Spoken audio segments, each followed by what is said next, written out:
Ladies and gentlemen, the Montana Armbender welcomes you to the Halftime Sports Bar and Casino. Let's bend some arms!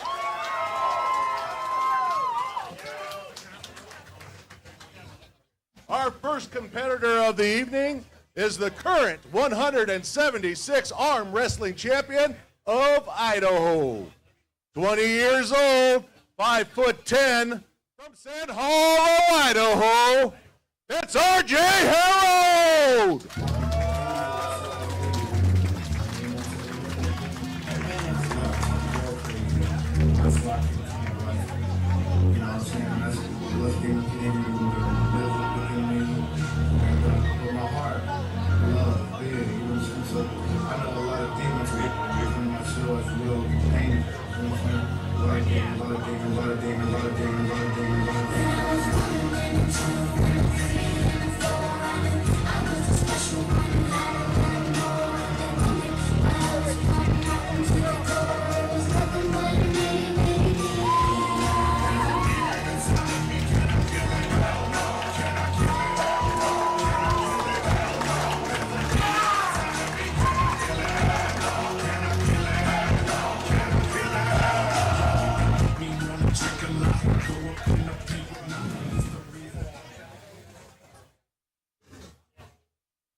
Standing across from RJ is arguably Montana's best lightweight arm wrestler at 37 years old, 175 pounds from Billings, Montana. It's Dan Deepwater GROSULAK!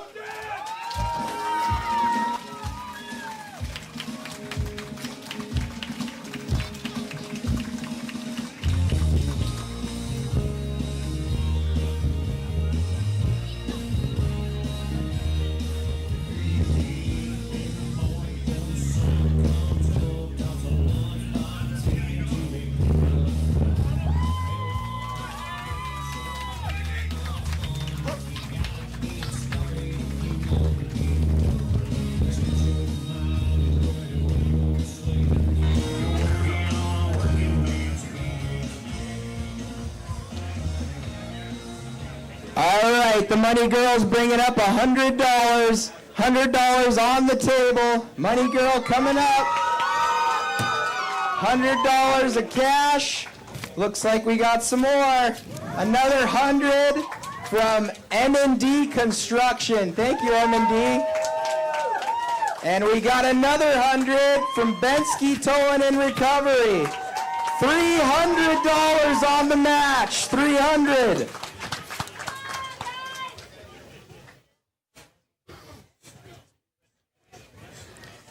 All right, Dakota, we are seconds away from round number one. Man, I'm excited. How do you feel? Me too. I feel so excited for this match. It is going to be insane. Two of these guys top of 176. Dan weighing 165, a little bit lighter in weight, but with 8 years in the sport, I feel like it's going to even out really, really quick here. You know, RJ is a lot bigger than he looks once he gets up next to somebody, isn't he? Yes. For 176, he pulls very well, especially being a year in. Very curious to see how these guys set up with this. Looking like they're just attempting for a grip right now, nothing too insane. I see it slowly towards Dan's side. I feel like Dan's trying to get inside, pull him in. Oh, starting off in the hook. Dan gets the hook set. RJ pulling. Dan looks comfortable. Deep in the center here. Wow. Now, talking with Dan, this is exactly where he wanted to be. He feels very comfortable in the hook. I think his mindset is if he can get that set, which it looks like he has, maybe he can bleed out the young up-and-comer and maybe solidify this first round for himself. Yeah, both guys looking very comfortable here. This is a great way to start off this event, guys. You couldn't get much better than this. RJ surging, looking like he's getting something there, but Dan getting the stop. RJ surges and pins him. Wow. Wow. That is impressive. Looks like he had just enough down pressure to get it to his side, down to the pad. Any adjustments you see Dan making here maybe in the second round? I think if I'm Dan, it all depends on how he feels about his endurance. If he's confident that his endurance is going to be more, then I would do the exact same thing, to be completely honest. He held there a long time, was comfortable. He didn't quite advance maybe as much as he should have. RJ made the advancing offensive pressure. But, I mean, looked very comfortable from both guys. Looked like that's where they wanted to be, more or less, and they were just seeing who had more power. I agree with you 100%. Yeah, it looks like maybe this might be a war of attrition. Let's see if Dan, with 8 years of experience, can pull off this second round. Yeah, I'm very curious to see what adjustments are made, if any, and just see where these guys decide to go this time. Dan already making an adjustment. He did not like where center was in the last match, so he's making sure he gets center on this. Probably due to the fact that RJ got his shoulder a little more behind than maybe Dan wanted to. Dan wanted him to. So, yeah. 246 people watching already. Thanks to everyone here tuning in. We really appreciate it, guys. And we're starting this off with an absolute banger.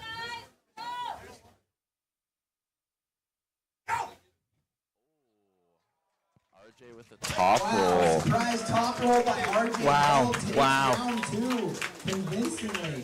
That was very surprising. I think RJ did the right thing there. He showed that he's got more ankles, and I think Dan was expecting to go right back where it was. Kind of looked like, based on Dan's face, that he wasn't expecting it to go that lane. So good job, RJ. Wow. At this level, you got to be ready for anything when you're pulling. We can see on the replay here. When the replay comes back, it is just fierce top roll. Very, very fierce top roll. These guys getting ready for the third and possible final round. RJ looking for the sweep. Dan looking to get back into this one. $300 on the line for this first match.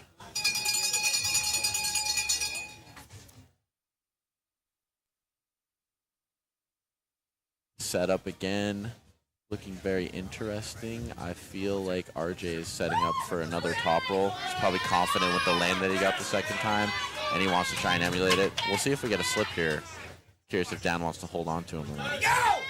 Oh, Dan went outside as well. He got a very convincing slip there. This will be the first strap match of the night.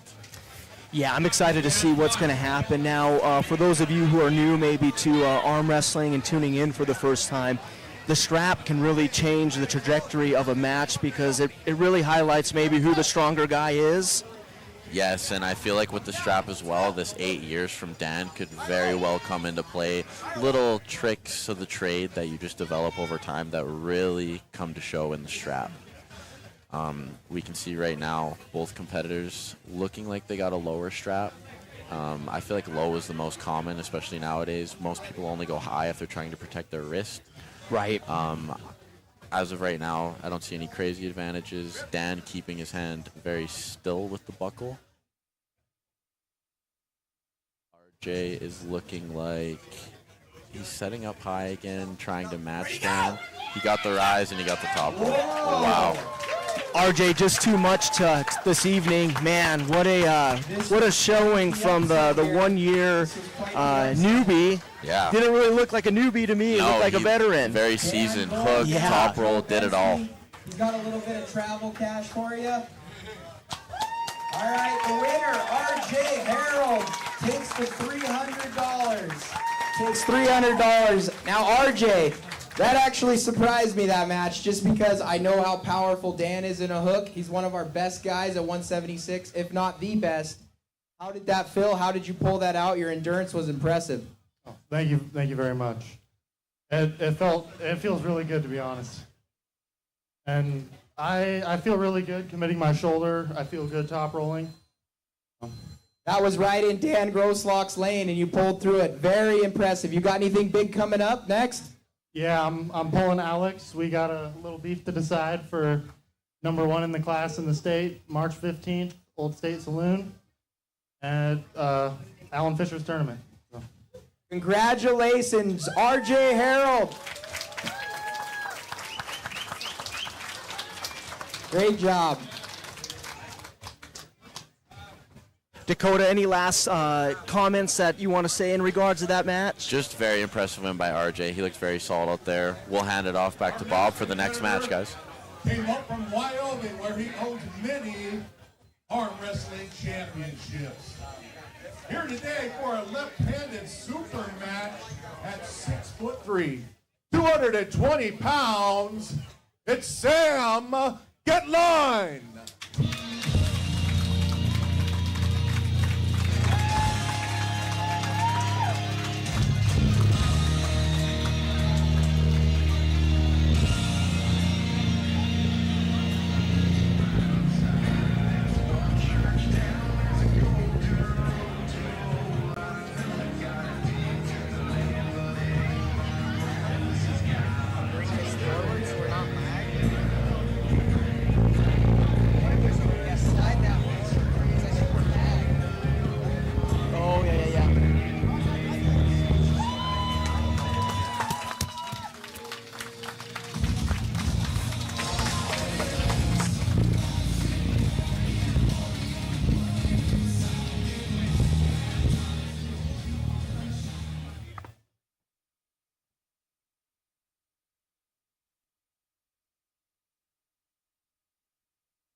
Across the table from Sam is an arm wrestling legend from Helena, Montana. He is undefeated in all appearances at the Montana Arm Bender.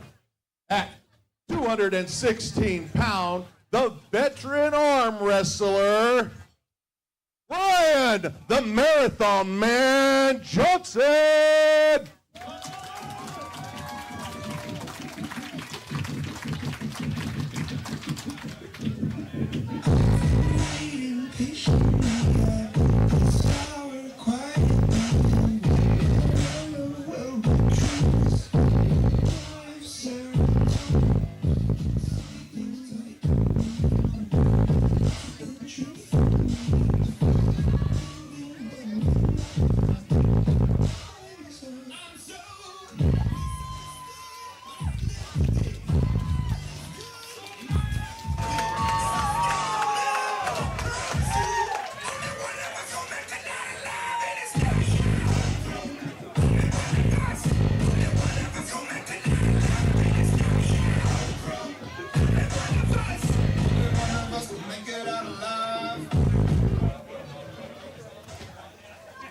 All right, we are on to our next match. One thing I do want to highlight, we are seeing some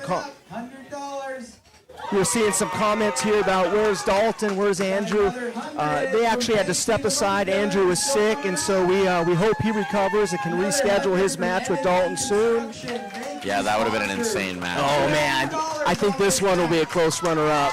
There are 12 matches, guys. We can also see the comments here as well, the commentary booth can. So feel free to comment any questions, anything you have. I saw someone asked if I was pulling later. I am. I will be match number 8.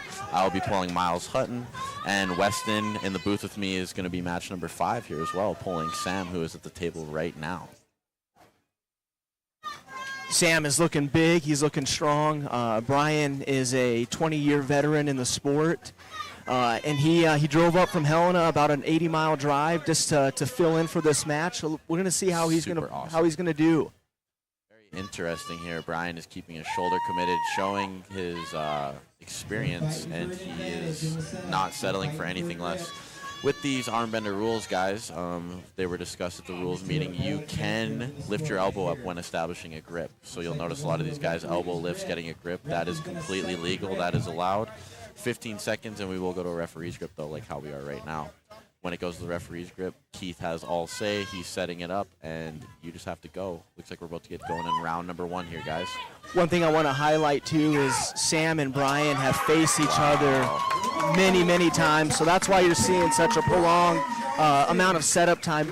Each person knows what they need to get in order to take it to the pad, and, man, what a first round. Explosive top roll. I love that move personally. I think that's the best lane to go, especially when you get what you want. Someone with a hand like BRYAN, you can really just get over there. Let's see what adjustment Sam makes in round number 2. Very, very interesting match thus far. I know Sam is very good, and he's going to adjust. Will it be enough is the big right. One thing I want to highlight, too, is that in their conversations with seeing if BRYAN would be interested in stepping into this left-hand match, he made the comment that his left hand and his wrist feel like iron. So I think we're seeing that holding true as we enter into round number 2. Anyone new to arm wrestling, watch how Bryan sets up, guys. Before he even gets to the table, he already knows what he's doing. He's fighting for his cup, and he's also fighting for his height without giving up center. I think that's something any new puller should really pay attention to and really keep the details there. Sam staying much tighter this time. I think it's very interesting that Bryan is actually letting this happen. It looks like Sam's very tight and connected. Does not matter. Bryan with the win. It seems as though Bryan is more or less worried about maintaining his pronation and his height, not really where center of the table is, because you can really see when he rolls his arm there, he gets exactly what he wants. Absolutely, and Bryan comes up very regularly to train with us up here in Great Falls, and one thing I've noticed with that long lever, that big hand, if he feels good, it is almost impossible to top roll. You almost have to take it straight to a hook, and so I'd be curious to see if Sam can commit his shoulder and get that hook set. I think there may be a lane for him, but Bryan's fresh. Very interesting. We will see. I mean, it's tough when you're down 2-0. Yeah. Sometimes there's that possibility where, like, did I put enough blood in this guy's hand where I can do something? I think at this point, Bryan looks fresh. He looks good still. I think if you're Sam, you need to change something. You know what? You have nothing to lose at this point. Fight in the setup. Like, fight as much as you can. With these rules being like this, get every single piece that you can get, and then just go with it. Run away with it while you can. Nothing's worse than looking back. Oh, see? Sam. Oh, no. Does not get it. Bryan gets the win. I think Bryan said that Sam's elbow popped. Doesn't look too bad. Hopefully he's okay for the upcoming right arm match with you, Weston. Yeah, and that's important to note, too. Sam was not expecting to pull left hand. He just had a left hand super match about 3 weeks ago. And so, hats off to him for stepping in, and he put on a great show. Yes, very, very good point. Because Andrew got sick, so, hey, thank you for filling in. This guy also has the business 406 heavy metals. He made the trophy for the championship. It's really cool. So, anyway, Bryan, how did you pull that out? How did you feel? You haven't pulled in a while. I just pressure's on his fingers, on his hand. Everything felt good when it was on the go. Had to roll with it. Won a little longer match on the last one, but the way it goes. Well, you take the 300 home, man. Thank you. Great job. Great job. Good seeing you. All right, real quick, I have to give a special thanks to one of our sponsors, Jim and Tammy Mitchell. They have supported all 4 of our Montana Armbender events. They have an online store. Check it out. They buy, sell, trade, build guns and ammunition. Also, they are Class 3 NFA certified. Hey, give them a shout out. That's a big sponsor there. Also, Great Falls Upholstery and Repair. Thank you, Cheryl. Thank you, Cheryl. We got this table upholstered for free from them. And then also, Total Nutrition and Tanning, TNT. They've also supported every Montana Armbender event. So thank you, guys. Without the sponsors, this can't happen to this level. Look at everyone in here. Thank you to the Great Falls sponsors. All right, we got the next match coming up.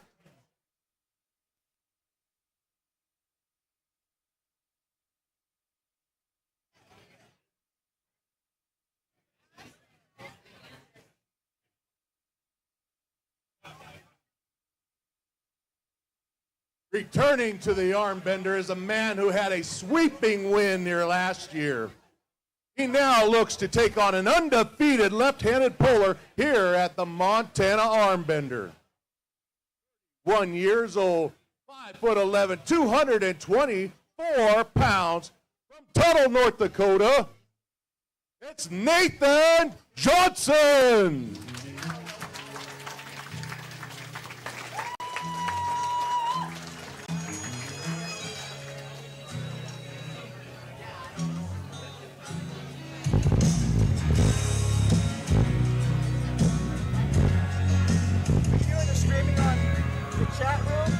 What? Are you doing the chat room, the chat? Yeah. We can just see it, we can't say it.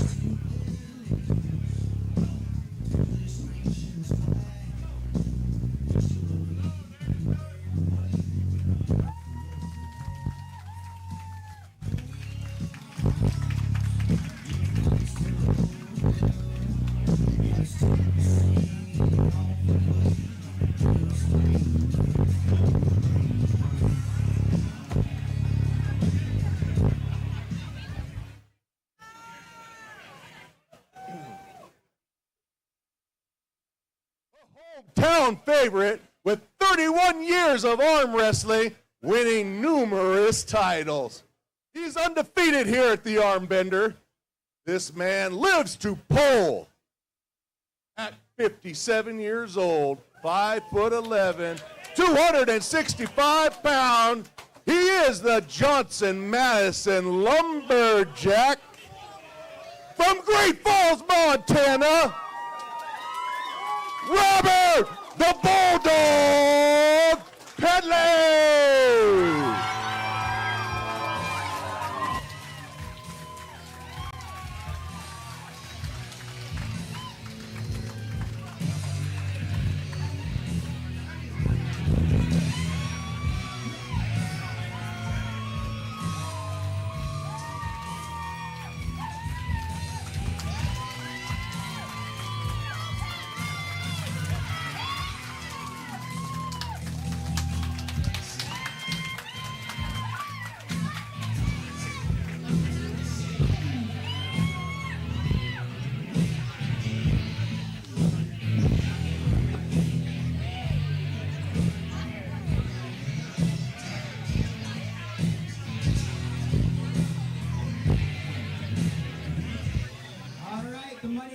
Bringing up the $100.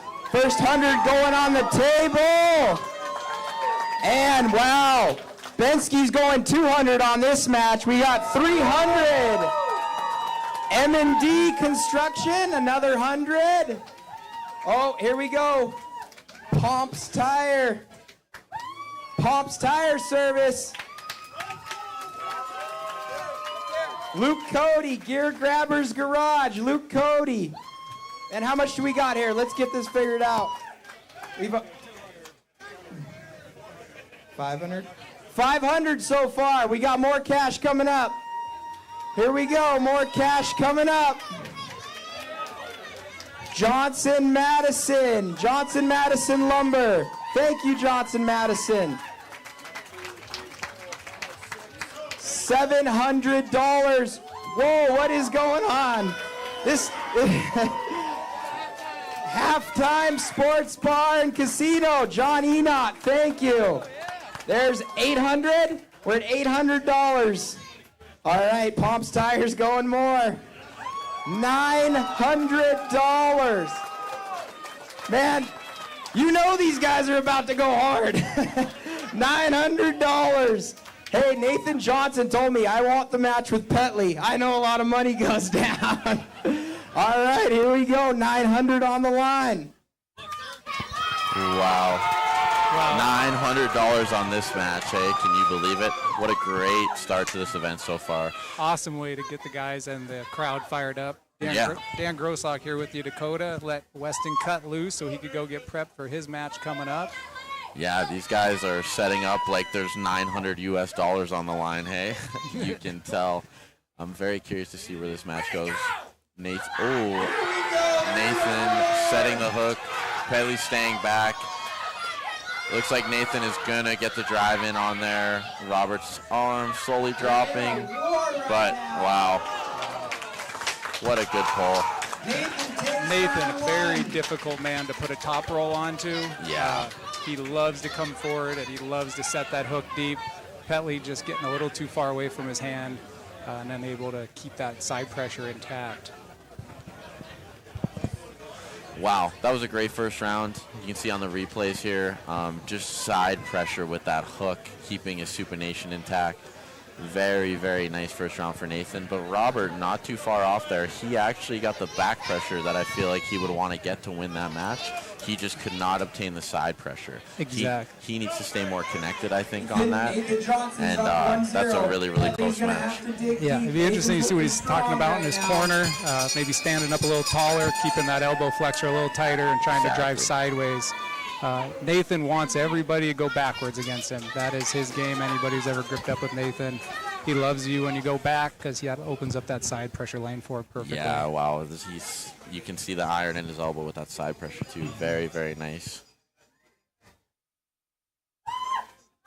Having a little bit of difficulty setting up. It looks like Nathan's wrist is a little bit bent there. We'll see if it gets a start on that. I'm sure he would love to get that start. Robert setting up in like a low hand almost. Oh, very good driving hook. Petley with the quick start. He's looking good there, though. Wow. Petley knows what he needs, and he's going to go after it quick. Yeah, he attained that very well. You can see there he started with a lot more down pressure, not so much back pressure, really trying to get over the top of that pronation, Nathan's. And if you're going to get Nathan Johnson to the pin pad, that is exactly where you got to go. Stay forward and go over the top of his hand. Exactly. Roll over his pronation, get on top of him. You don't have to pin him at the pin pad. You can center pin him down if you really want to, but don't let him activate that side pressure. A lot more problems setting up after Petley realized just how limited his lane may be if he's not in the proper setup here. Yes, and that referee's grip is going to be set. We will see if the athletes get what they want or if they end up having to settle for something they're uncomfortable with. You can see Nathan talking a little bit, looking very intense here. Robert sets up open, which I think is very interesting, but he knows where he wants to go, and he seems to get that hook set very well from an open standpoint, whereas not quite as connected as you would want a basic arm wrestler to be. Kind of that old man strength. Yeah. Nathan has him right where he wants him, I would say. More connected, but Robert is getting good stops. Robert's coming forward with that shoulder. And just not quite enough shoulder from Robert Petley there to dig that out. Wow. Another very impressive win there from Nathan Johnson. Yeah. No straps so far either. A lot of these matches we haven't really been seeing the straps. I think your match was the only one that was strapped up so far. Yep, third round there went to strap. All the credit in the world to the young man, R.J. Harold. Just had more tools on the day. How did you feel in the hook against him? Looked very close. I felt very, very comfortable in the hook. Unfortunately, with that larger frame, he was able to get me outside my shoulder and then press down. And once he was able to do that, those tools kind of diminished after being pulled through. And from there, the hand control was a little more than I could deal with the other 2 rounds. So great job, RJ. For sure. We can see Clifton ERICKSON giving Nathan Johnson some pointers in the corner. They're talking about, looks like they're talking about how to deal with Robert dropping into that Kings again, if that were the case. Robert getting pat down by Logan Anderson, who will also be pulling later. Petley's going to need some energy. The crowd really getting behind this match, guys. Crowd really wanting hometown favorite Robert Petley here to get on the winning side of this match. It'll be interesting if Robert decides to come forward a little more. He started coming forward a little bit in the last round and was able to put the brakes on Nathan. Let's see if he really gets that shoulder committed in there. If I'm in Robert's corner, I'm telling him to not be this open. He keeps pulling to the back of the pad like that, but he's opening his arm angle up when he does it. Stay forward, stay high. Don't let Nathan get this wrap with his cup. And get in on the table a little bit. Get your shoulder in there. Get involved. Because I just feel like Nathan is getting where he wants with the side pressure, and Robert's already too opened up. You can see that in round 3 again. Yep. And 3-0 win for Robert Petley. Great win there for Nathan Johnson. Yeah. First time Robert Petley's tasted defeat here at the Montana Armbender. Be interesting to see if that lights a fire on Robert for his next time around. I'm sure he'll be back. Go down and see Benski, Petley. Hey, Nathan, this is the first guy. This is the 4th Montana Armbender. This is the first guy to take down the Bulldog. Petley's an animal, but Nathan, he fought hard for that one. He was grinding. How did that match go? What did you think about the Bulldog? He's a beast, man. He's no joke. Frickin' lock, yeah. I knew it would be tough. I honestly didn't know if to pull it out, but we got the W, and yeah, thank you for having me, man. Thank you for all my supporters out there, and yeah, look forward to coming back. Thank you, Nathan. That was an incredible win. Congratulations. You got anything big coming up? I'm planning on going to IFA Nationals in April. Nice. He's got Nationals coming up. That was a big win, man. Congratulations. Congratulations. All right, I want to give a quick thank you to Gusto Distributing. They printed out all the posters you guys have seen around town. Thank you to Matt Perman and James Lewis over there. Also, Huckleberry Creative, Paulina Fair, that's Joe Fair's wife. She did an amazing job doing all the graphics for the events. Thank you, Paulina. Great job. Amazing.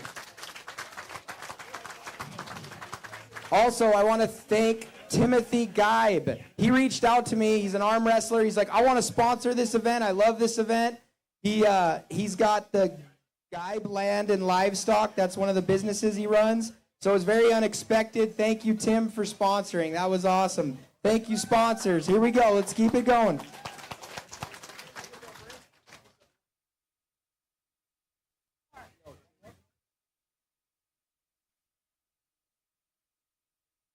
Our next competitor has 2.5 years of arm wrestling experience. He has beaten the legend Alan Fisher in an arm wrestling match. 21 years old, 5'10", 176 pounds. Drum, Idaho, Alexander GROOT.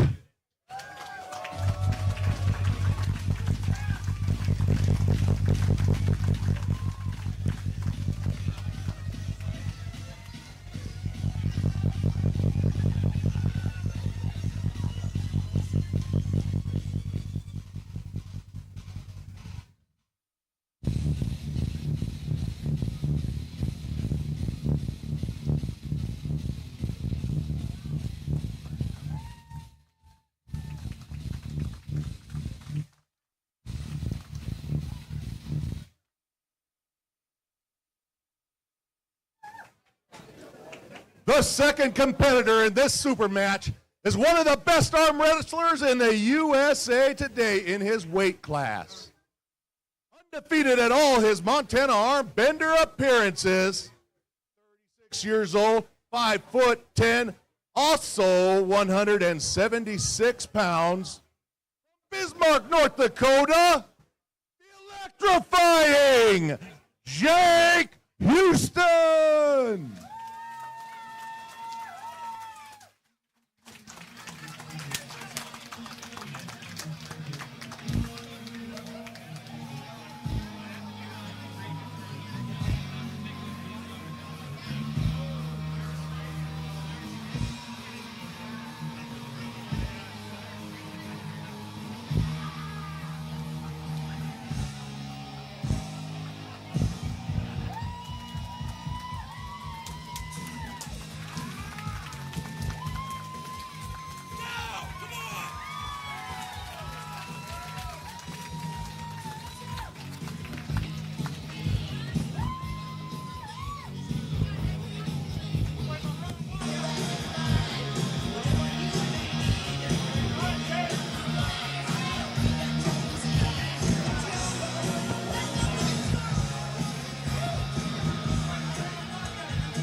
Money girl coming up with $100, $100 on the table. Jake Houston and Alexander GROOT are also putting up their own cash on this match. So there's $300 on the table. Money Gun Joe Benski, another $100. There's $400. John Enoch, halftime. There's another $100. Oh, we got another $100 from M&D. What do we got up here? $600 on the table. This match is also for the 176-pound Montana Armbender #1 rank. Jake's never been beaten. This is for the #1 rank, 176 pounds.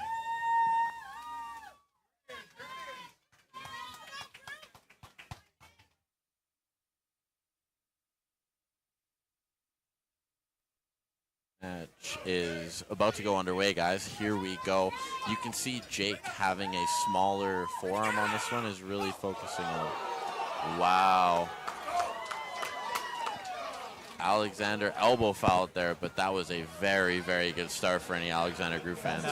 Jake is asking the referee for a few things in the setup. You can see he's getting a grip before he drops his elbow down. He's trying to get really high. That is allowed at the armbender, guys. Very interesting. He's holding cup. He's not letting GROOT get anything. He did not like what he felt there on that first go, you guys. Definitely. Jake Houston, known for the fast starts, known for the unstoppable hits. Anybody who is stopping him above the pin pad is going to cause him to rethink the setup. Alexander GROOT currently battling out RJ HARROLD for the #1 rank in Idaho. I know those two young men are actually going to be battling each other here in a month. Yeah. Oh, much better start from Jake Houston. He looked like he wanted to get what he was doing, and we're going to see the strap on this one, guys. This is a very exciting match. For those of you that don't know, too, the armbender is a 3-foul system. So if you're Alexander GROOT, you're not really too worried about anything yet. You got 1 foul, but you had a really good start, a runner. So we will see where this goes. Jake looked much better in that second setup, guys. Oh, here we are in the commentary. We're having so much fun. Hello, hey, guys. everybody out there in the Montana Armbender world. Hopefully you're enjoying the production here put on by Joshua Wilson and all the great sponsors.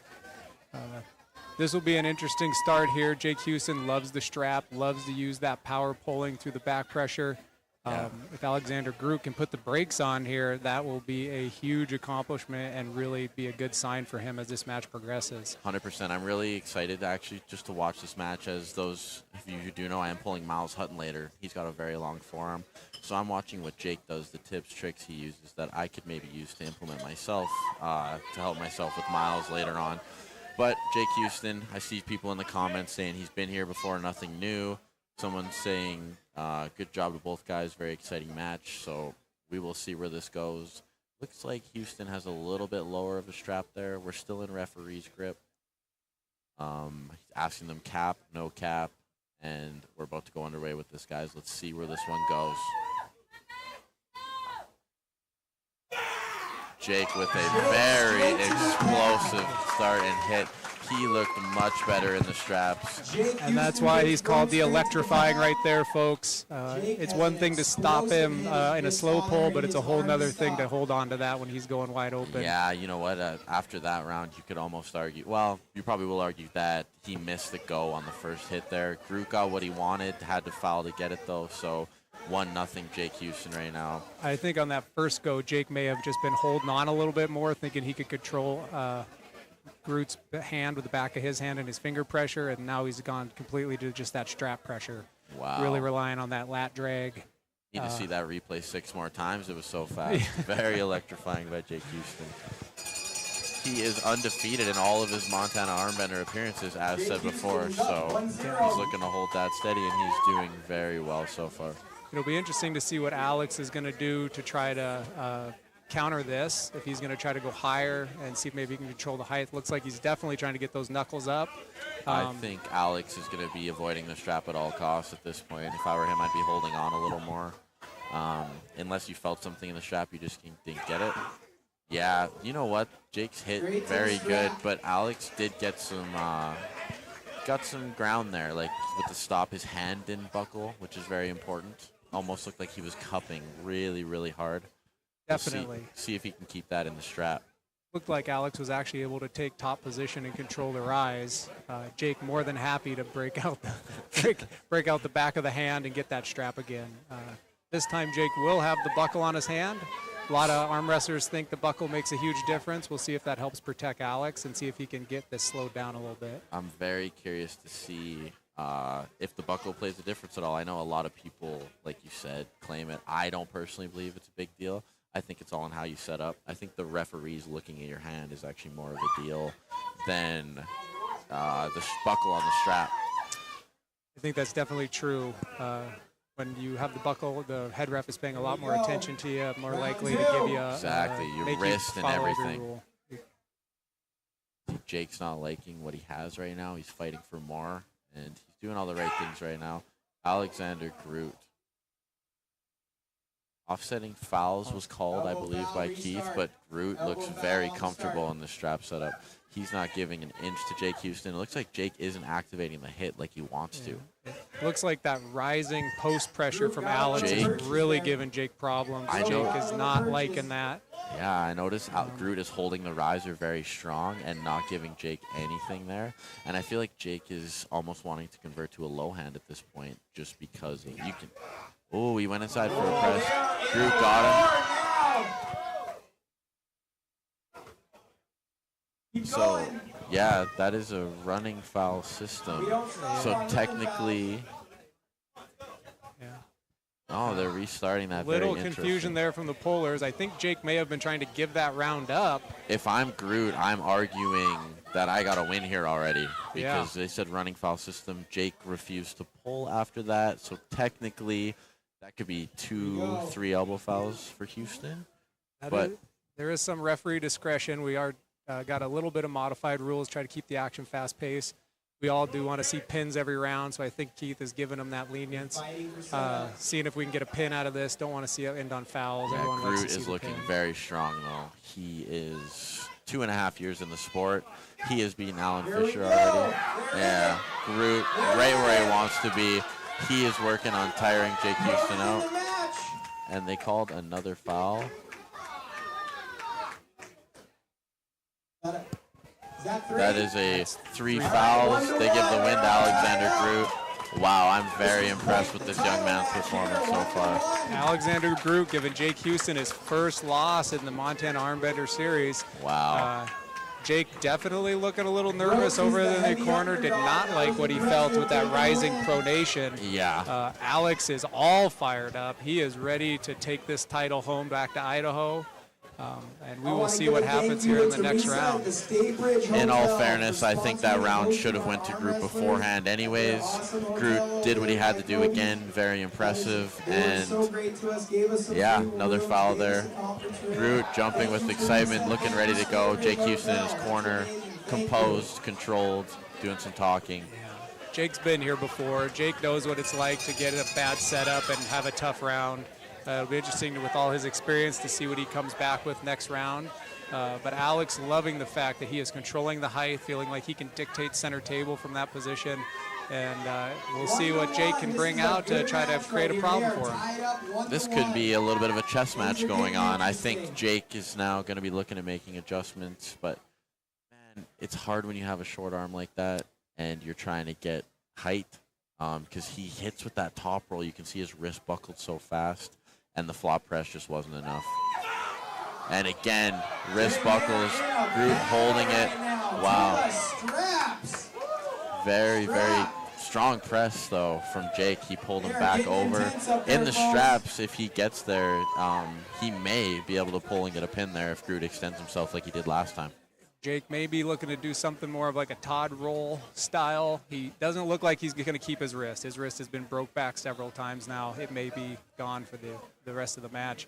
But if he can keep his rotation and apply side pressure, he may still be able to cause enough problems for Groot.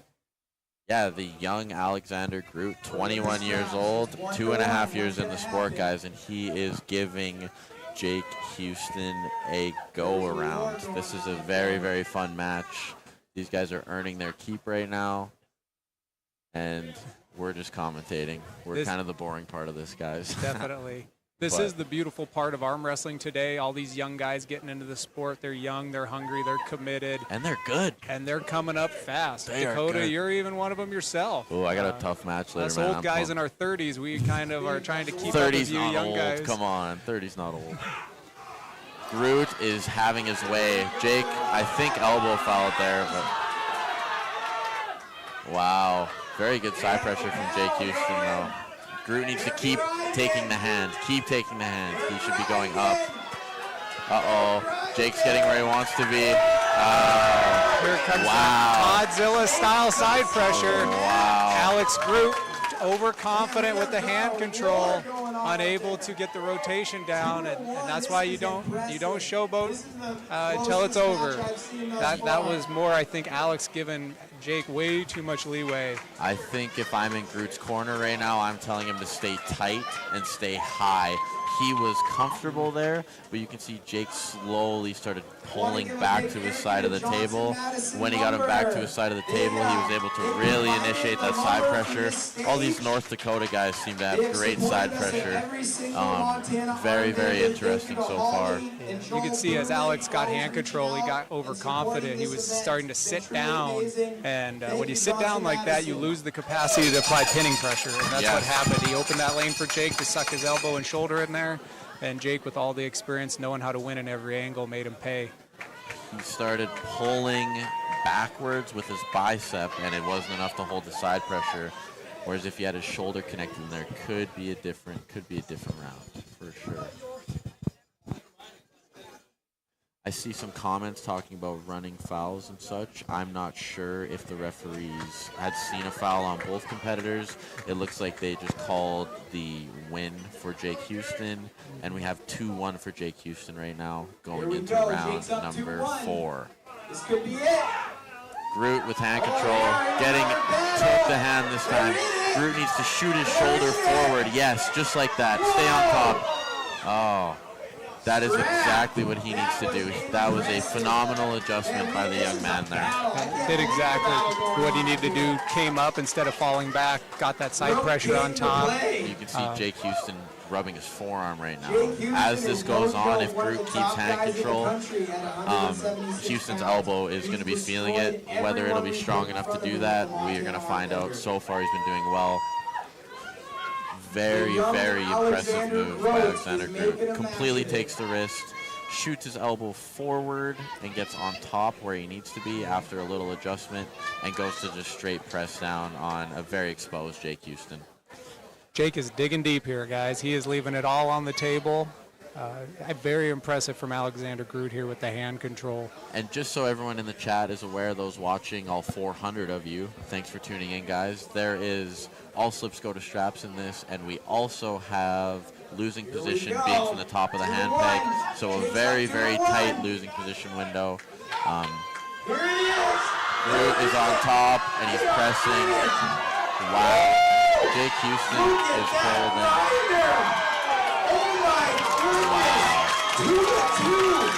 Well tied up here, folks. 2-2. So far, Buckle has lost every round, to your point of the Buckle earlier, and Alexander Groot has the Buckle on this. And the momentum is on Groot's side here, definitely with the hand control and the back pressure.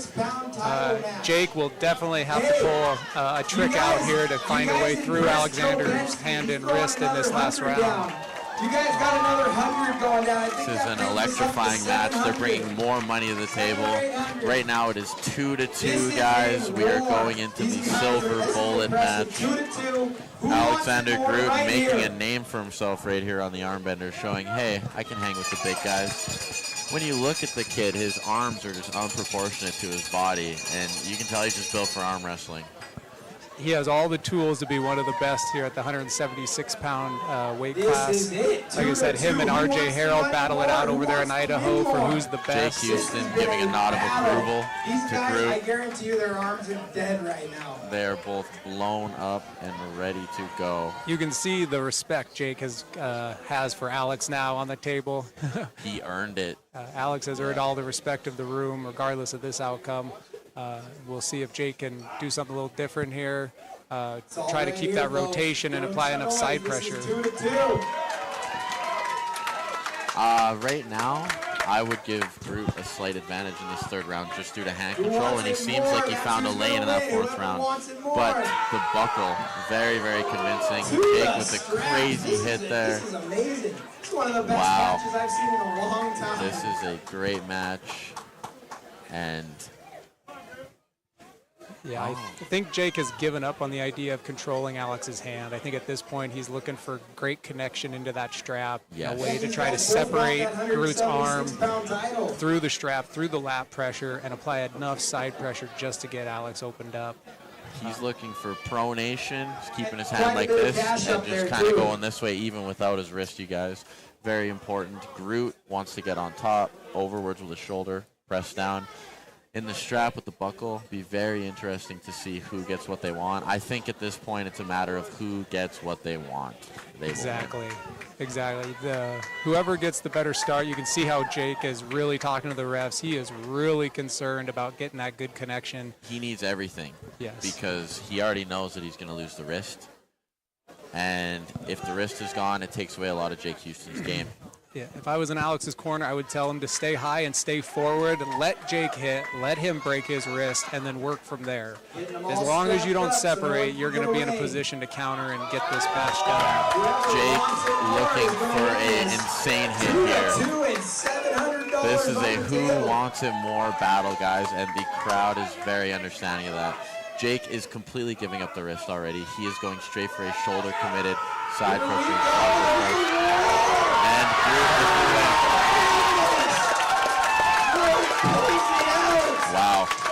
incredible performance. That'll get Alex known all over the country by taking that win from Jake Houston. You can see the respect on Jake's face for Alex.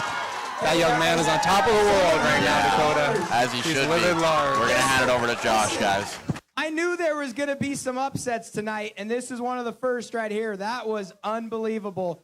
He should not, he is the big underdog here. GROOT, that's the biggest win of your life. That's one of the top guys in the country at 176 pounds.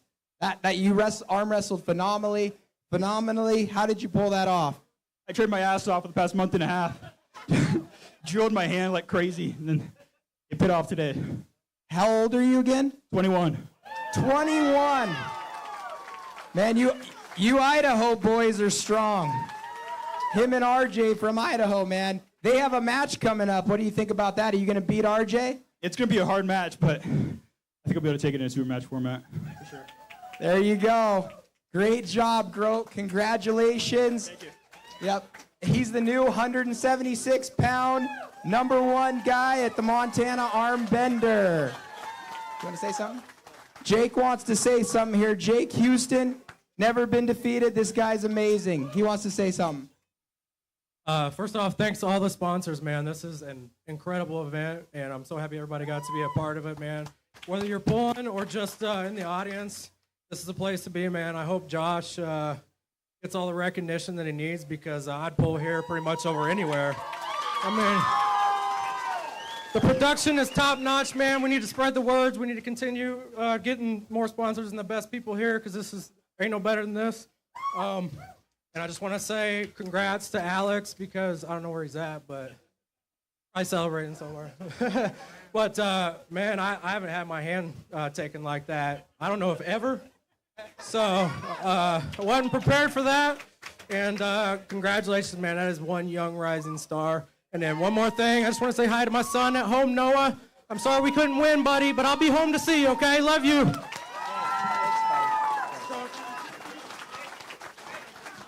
Give it up for Jake Houston. Thanks, Jake. That was awesome. Benski's got some gas money there for him. Thank you, Joe. That's awesome. I'll tell you, I know that one broke his heart, man. Jake Houston's a warrior. That was an incredible match. Can't say enough about it. I want to give a big thank you to the Halftime Sports Bar and Casino. Look at this venue. We're packed. There's no parking space, no nothing. Robin, John Enot, thank you so much wherever you're at. Robin and John Enot, man, they made this happen. They helped out so much. Thank you, guys. Really quick, while we're on the subject of the parking lot being packed, there's someone that has to go, and he's being blocked by a silver car. And the license plate is X34. Silver cars, double parked, Nevada plates, west side of buildings. This guy's got to get out of here, so if you could please move your car, whoever you are, that'd be great. Thank you so much, guys. Got a 3-minute break. 3-minute break coming up. Use the restroom, get some. Broke down and need a tow? Call Benski Towing and Recovery to come and grab you in your vehicle. Located in Great Falls and with over 30 years experience, they have the equipment and the know-how to tackle even the biggest jobs. Their sister company Westgate Repair can get you back on the road in no time. So tow with the pros. Call Benski Towing and Recovery and Westgate Repair, 406-452-5399.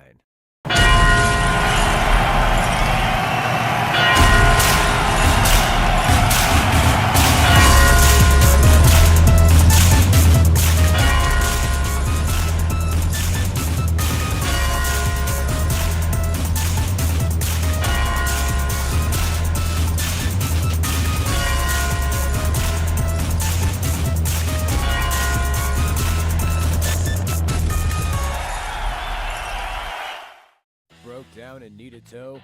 Call Benski Towing and Recovery to come and grab you in your vehicle. Located in Great Falls and with over 30 years experience, they have the equipment and the know-how to tackle even the biggest jobs. Their sister company Westgate Repair can get you back on the road in no time.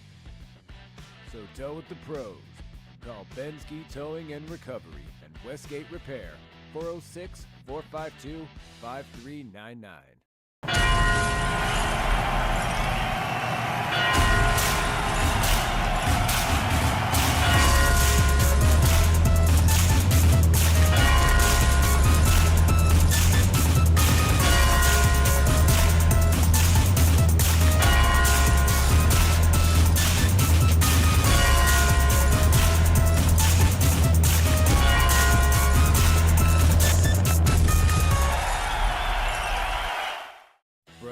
and need a tow? Call Benski Towing and Recovery to come and grab you and your vehicle. Located in Great Falls and with over 30 years experience, they have the equipment and the know-how to tackle even the biggest jobs. Their sister company Westgate Repair can get you back on the road in no time. So tow with the pros. Call Benski Towing and Recovery and Westgate Repair, 406-452-5399.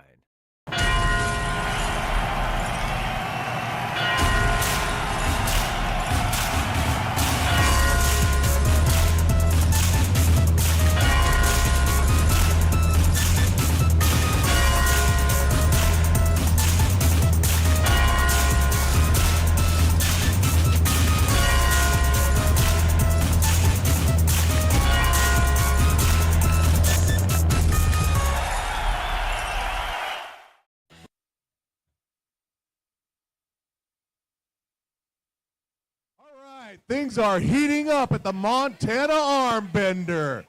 That 176 championship match was a burner. All right.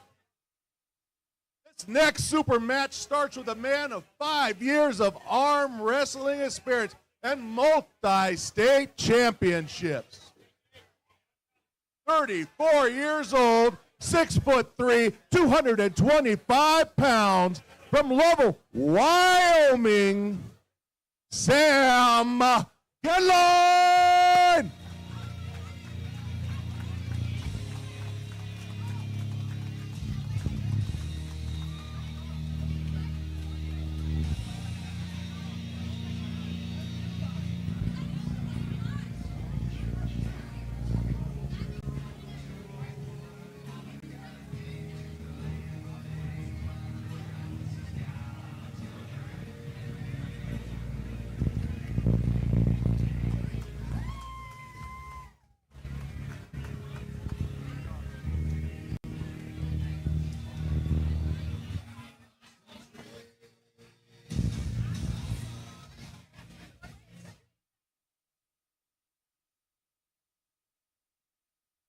Across from Sam is an arm wrestler with some huge super match victories this summer. He looks for the biggest win of his career right here today. He's 31 years old, 5'9", 225 pounds. From Great Falls, Montana, it's our own Weston TEPPO.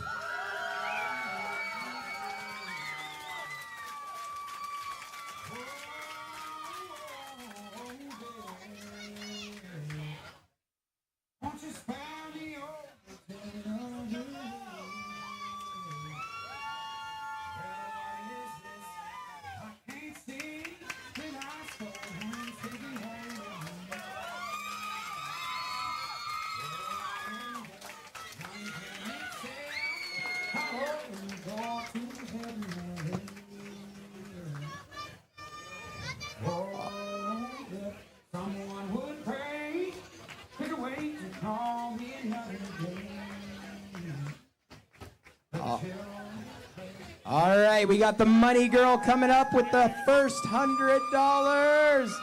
$100. Benski, Towing and Recovery, Westgate, and Triple T Truck. $100. There's 200. We got another 100 from M&D Construction. Thank you. Thank you, guys. There's 300 on this match. $300 on the match.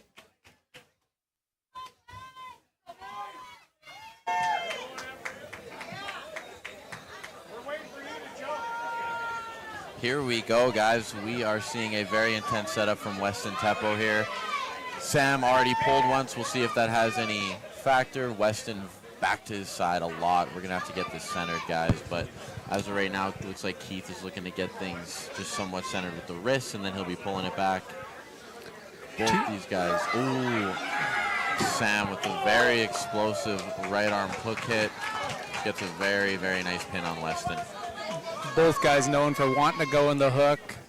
Was able to pull with both these guys last couple of months. They both got real strong. Looks like Weston's just having problem controlling Sam's hand there. getting underneath.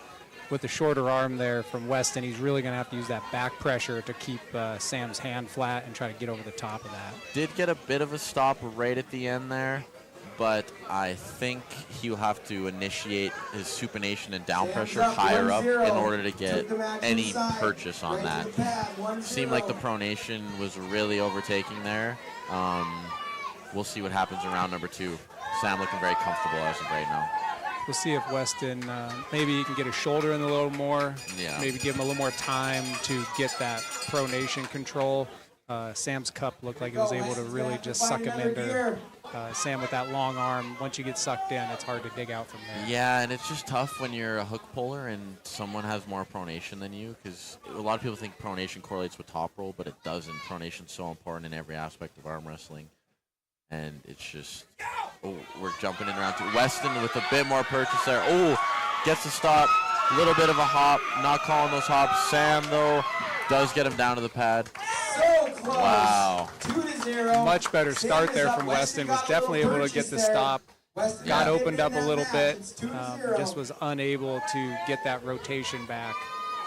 That match is very, very close, guys. I see a bunch of comments asking about who else has pulled so far. So we had RJ Harold pull Dan GROSULAK, my commentator partner. RJ won that 3-0. How do you say Sam's last name? GITTLEIN?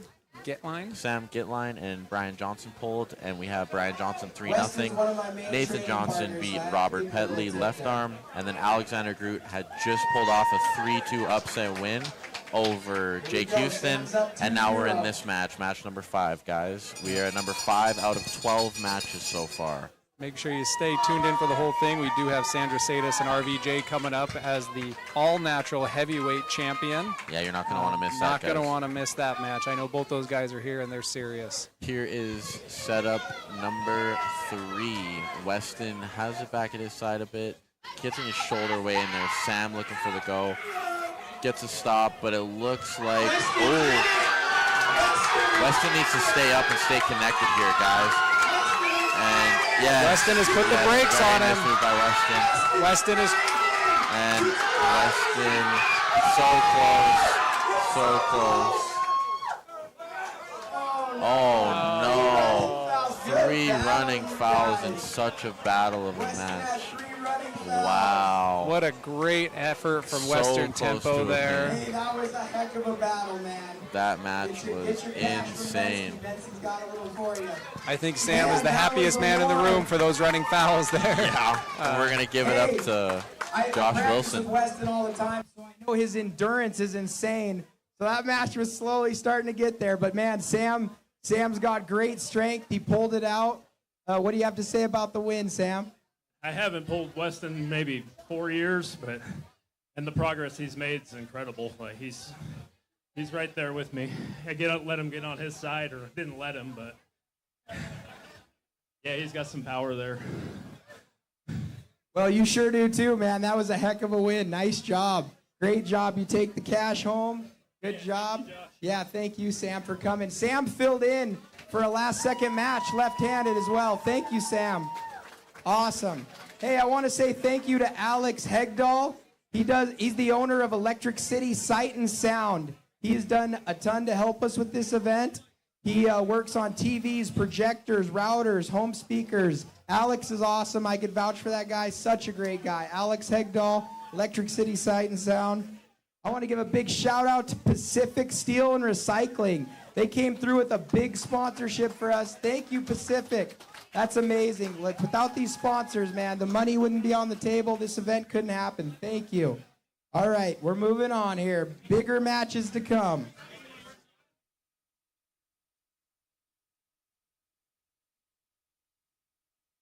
This next super match starts with a man that bench presses 520 pounds.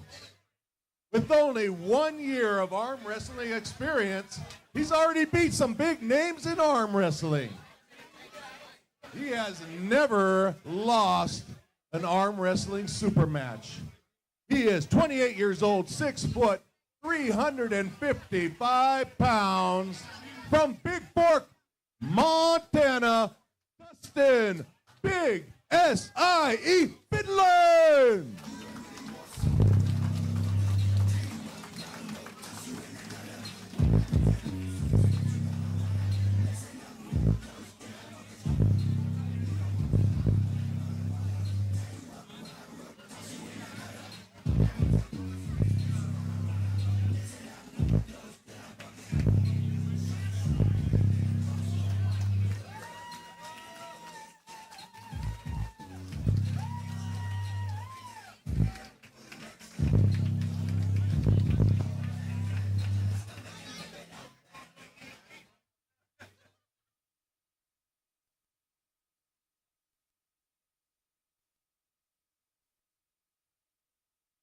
across the table from Big Dustin is a man with 5 years of arm wrestling experience. This man placed 8th at the Airs Super 64. That's a very difficult feat to accomplish. At 31 years old, 5'11" and 225 pounds, from Tuttle, North Dakota, Nathan Johnson.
Honey girl coming up. $100 on the table. Can't start this without some cash. Joe Benski, the money gun. Here we go. Benski, Westgate, thank you. Another 100 from M&D. There's 300. Thank you guys. Here we go. 300 on the match, on the table.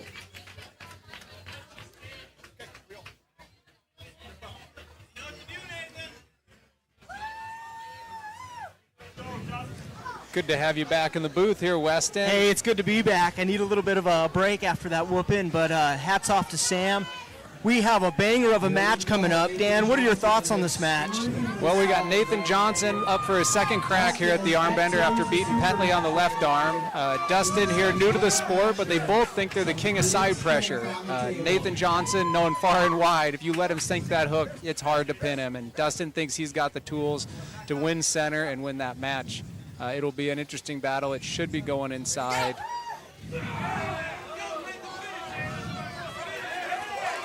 it is. Nathan with the Looked like first Nathan win. definitely had the side 1-0. pressure advantage there. Dustin's going to have to stay forward on that match. Absolutely, and Nathan looked very comfortable in that position. You can even see, kind of looked up to the crowd like, I can do this all day. And I think he can. I think he can.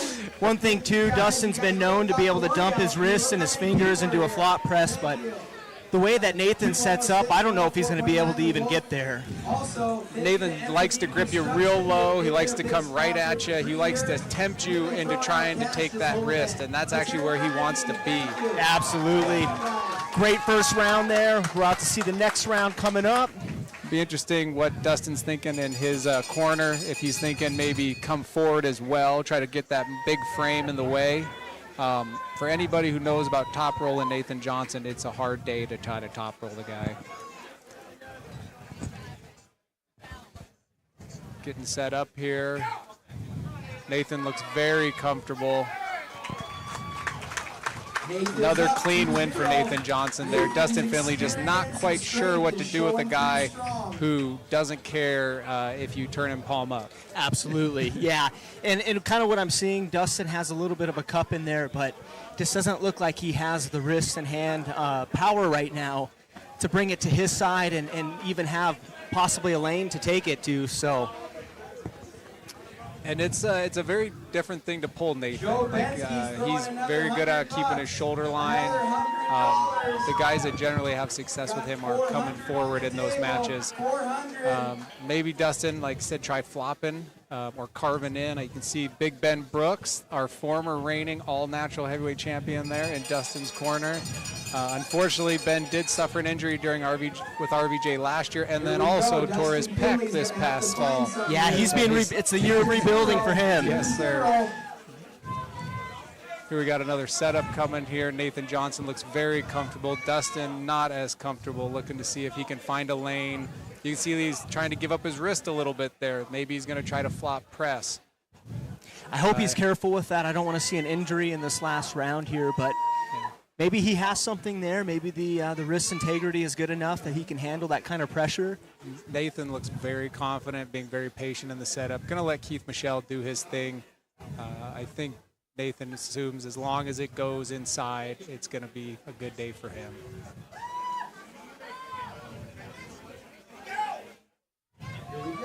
Dustin gives up the wrist there, seeing if there's something there. Nathan happy to just go ahead and let him push through. No real risk to Nathan Johnson there.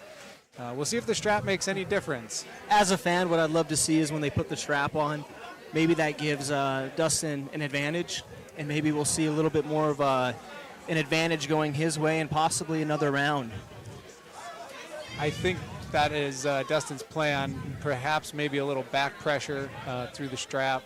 I think, but Nathan's going to be more than happy to have that connection lower on the arm. It definitely looks like Nathan has the advantage in the arm power.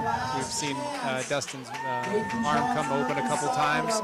I think Dustin is learning a lot here, though. I think he's learning a lot about what it feels to grip somebody with a very different technique than what he's used to. Absolutely, yes.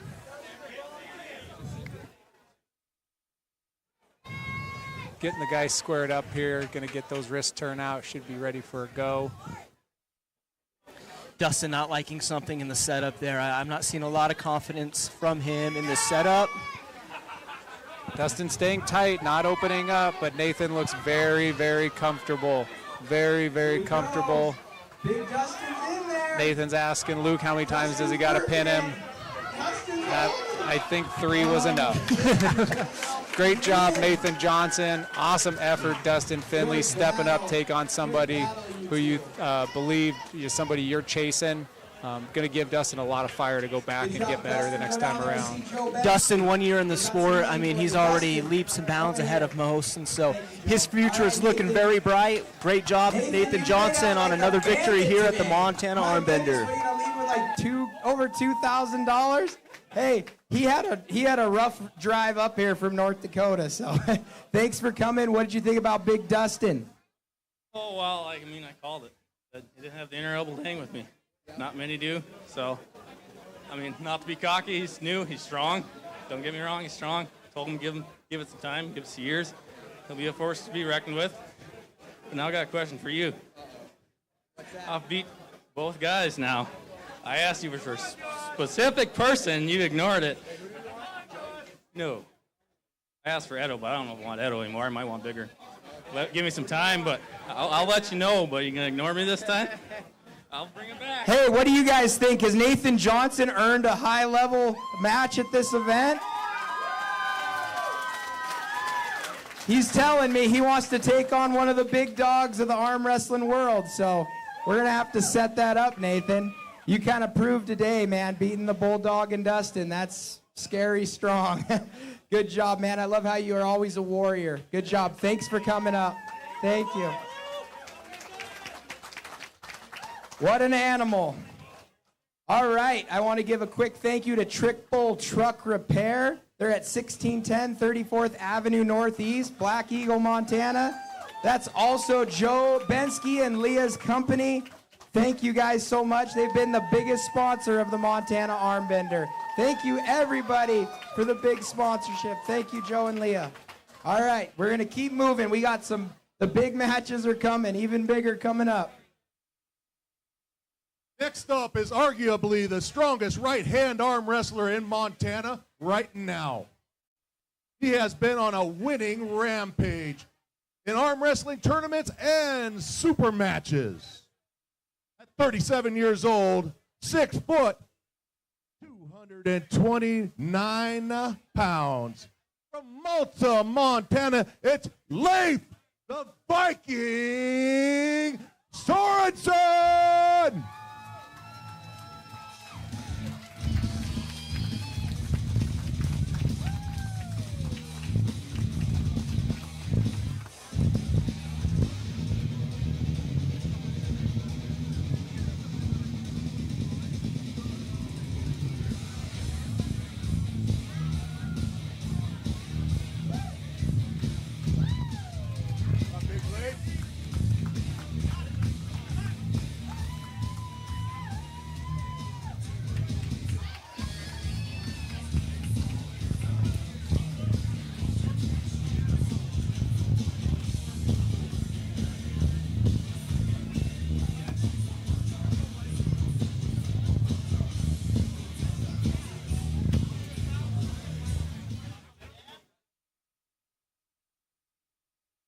coming to Great Falls to stand toe-to-toe with the Viking is a legendary top 10 poler in the United States of America.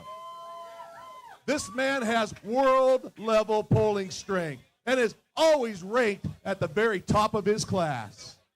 At 40 years old, he has 20 years of arm wrestling experience. 6'1", 235 pounds from Layton, Utah. It's Jordan the Thrill SILL.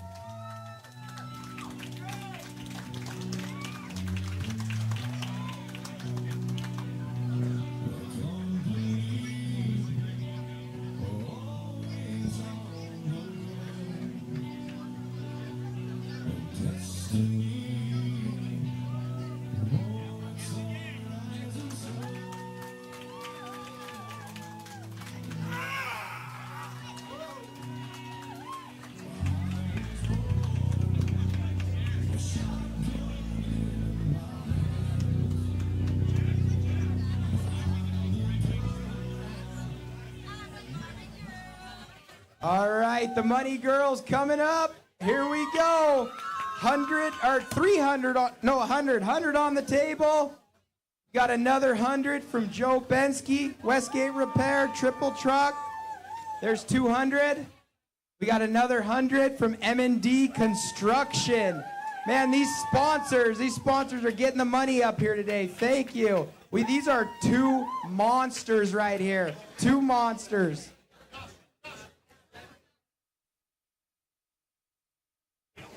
Looks like we got some more money going on the table. Josh is absolutely right. Two monsters standing at the table right now.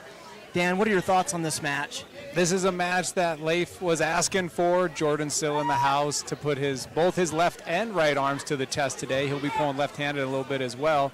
LEIF, the Viking here, one of our very best pullers here in Montana, known for his fast starts and extremely strong back pressure in the goes. I know LEIF is antsy about this, and those quick starts are going to probably be his key to any success with Jordan. Jordan comes from that John Brzezinski school of cup and roll arm wrestling only training, and is known far and wide for as being one of the very best. You can see LEIF trying to get something and seeing just how strong Jordan's hand is there in the setup. Wow, very strong. I was fortunate enough, as I was warming up in the back, Jordan was waiting for his match, and he was sharing a little bit about his training. 1-0. Never trains his hand. He's a concrete worker, and so he said he gets all the training he needs from there. He spends a majority of his time on the table just training, practicing, and you're seeing an elite top-level guy out of North America, Jordan SILL, absolutely phenomenal. Let's see if LEIF has anything coming into the second round. Maybe he can make some adjustments, get a little more purchase, and maybe see if he has something for Jordan.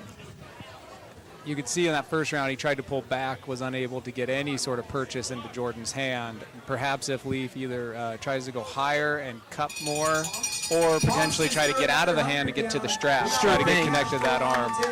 Jordan looked extremely comfortable in that first round, extremely confident in his hand control. Keith Michelle, we got here, straighten him up. There we go, exactly what we talked about. LEIF Sorensen with a fast start, straight over the top. Jordan SILL kind of caught sleeping on the go. You can see his surprise when he got pinned, just as like everyone else. I'm not sure LEIF can get him to sleep like that, but you can just see just how strong LEIF is when he is able to get away on the start. That was incredible. Definitely a moment in LEIF's arm wrestling career that he's going to remember forever. A pin on one of the top-level guys, man. How incredible was that? That was an amazing thing. Definitely will be a highlight. Jordan definitely looking a little more composed, a little more serious now after feeling what LEIF was able to do side pressure-wise. I think you'll see a lot more concern in the setup and a lot more concern about getting what they want. Already seeing a difference there in Jordan's setup. You can see LEIF. I think LEIF is a little more confident on asking for what he wants. Jordan is definitely keeping the cup in, and LEIF is saying, no, you got to let me get my rotation in. You can see how much Jordan Sill's wrist is bent. Whoa, Wow. able to get out of Great his slip. hand. Even being cupped under a little bit, you could see it definitely was not a completely straight start there. Leif was able to get out of the hand and get to the strap. That is extremely impressive from a horsepower standpoint. I was hoping that it would go to the strap. It may give Leif a little more purchase on that strong hand that Jordan has. And let's see if he can find that lane again and just catch him by surprise with that speed. I imagine Jordan is going to be ready, prepared for that hit. But Leif's sitting pretty good right now. Very impressive. Leif is showing some really high-level tools, and it's awesome to see. I know Leif was training hard for this match. He thought he had some lanes where he could give Jordan problems. I think if I was Leif, I'm going to be paying attention, really asking Keith Michelle to roll that wrist straight. You can just see Jordan is really controlling center, keeping that wrist slightly cocked. Oh, Leif gets the stop. Leif's got the stop. Look at Leif's Leif. got the stop. He's getting the roll. He's getting the roll. He's standing up. He's giving him problems. Yes. Oh, he's off the bat. Wow. Takes the second win. 2-1. What a battle. That was a very hard round for both polars. A lot of pressure into Jordan's hand, a lot of taxing onto Leif's bicep. It'll be interesting in this next round to see who was burning faster there. I think for anyone thoughting Leif would be able to put the brakes on Jordan from that position is extremely impressed right now. I can't agree more, Dan. Man, what a round. Like you said, we're going to see here maybe whose gas tank was tapped a little bit more. I'm hoping Leif has a little bit more in the tank just so the fans can see another round, but Jordan definitely looks surprised there. Yeah, I think if I'm in Leif's corner, I'm saying you gotta get Jordan's wrist straight. Jordan is doing a really good job of getting a bit of carve in there. Now with Jordan's hand being away from Keith Michelle, will he have the same advantage or will he be able to get a little straighter? What a slip. Wow, excellent, excellent. I noticed Jordan made a little bit of an adjustment there. It seemed like his shoulder was a little lower, maybe trying to get that high knuckle on Leif's hand. I think definitely. I think Jordan's hand has definitely been taxed. He's probably going to try to go higher, get more hand control over the top knuckle. Now with the strap going on and Leif having the buckle, it'll be interesting to see if that plays a difference in getting that stop again, keeping that rotation intact. Both polars, you can see just how hard they're trying. Both breathing a little heavy, both taking their time to rest while that strap is applied. Jordan still has a battle on his hands right now. You can see how high Jordan is now. But Leif once again able to drop down and get that rotation stopped. It's not quite off, not quite a pin, not quite a pin. There we go, finally gets it. What a match.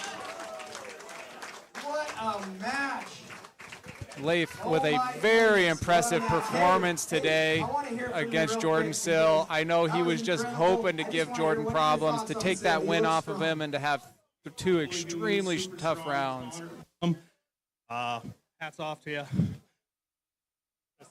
What a match. Go down to Benski. Benski's got some money for you. Hey, dude, that was impressive.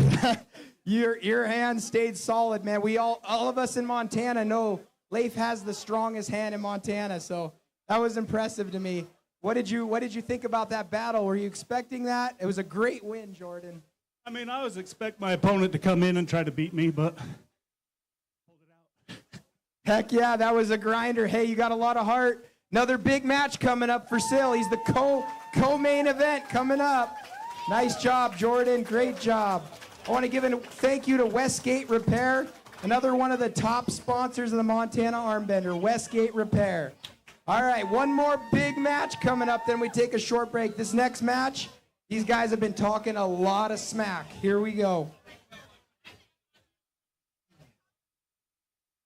Next up, with 1 year in the sport of arm wrestling, this Montana country boy has been nothing short of phenomenal. Some of the biggest hands and forearms you'll ever see on a human. 31 years old, 6'3", 217 pounds. Turner, Montana. It's Miles, the Iron Hand. Hutton!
On the other side of the table, we have a man that trains with Matt Mass.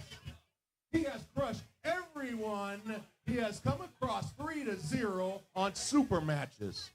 He's 24 years old, 6'2", 205 pounds, down from Edmonton, Alberta, Canada. DAKOTA SHIPTON!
All right, we got the money girl coming up.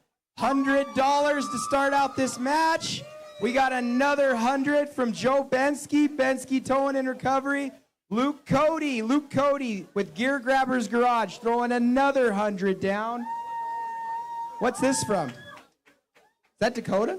Oh, wow. Miles is throwing down another 100. All right, we also have M&D Construction. Here's 500. $500 on the table. Thank you, Dion. The Wilsonator. At 100? Wilsonator just threw another 100 down. Thank you, Dion. All right, we got 600 on this match. Here we go. We are just ramping up this evening with another exciting match. We got Miles, who is just naturally gifted, versus Dakota, who just has, man, so much heart and determination. I am excited to see how this match goes. Dan, what are you thinking here? Who do you think has the advantage? I think it's a coin flip. I think if the match stops, Miles is going to have the advantage in the tools and overall horsepower, but Dakota, an extremely explosive young polar from Canada, from the Red Deer area, trains with the likes of Matt Mask on a regular basis, so you know he knows how to top roll. Oh, yeah. Miles, on the other hand, mechanic, ranch hand from northern Montana, is extremely strong. I know I was talking to him last night. He said on the dynamometer for the hand squeeze, he has the highest record of 213 pounds. That is incredible. With his left hand. This is a right-handed match, but that is unheard of. That is a strong hand. Clamping strength. And there is the clamping strength straight away. Miles not afraid to stay forward and grab a hold of those fingers.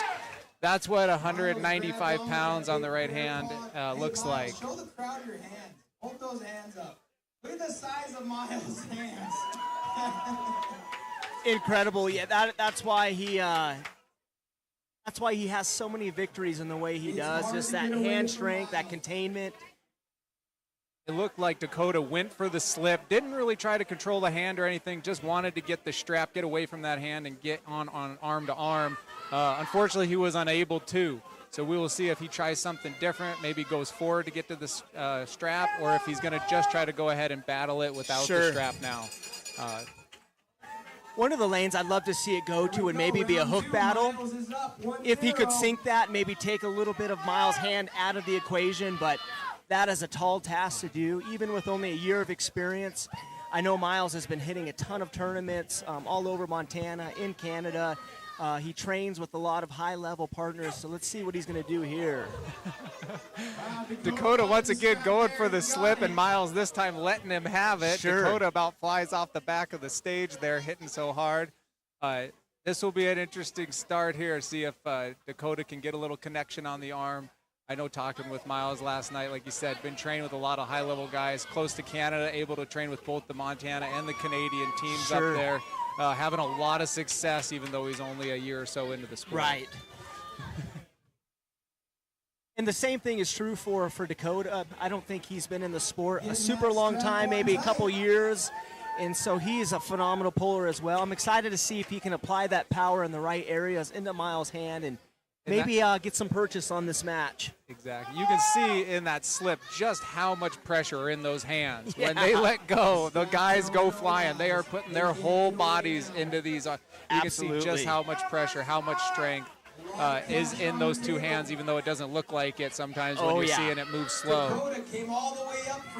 Now that the strap's been applied, you can see they're both fighting hard for getting the grip they want. They know that grip and that setup is going to tell the tale. Miles has a very high setup. Dakota with a little bit lower setup. Not sure if he's going to try to go low hand here or what he's thinking.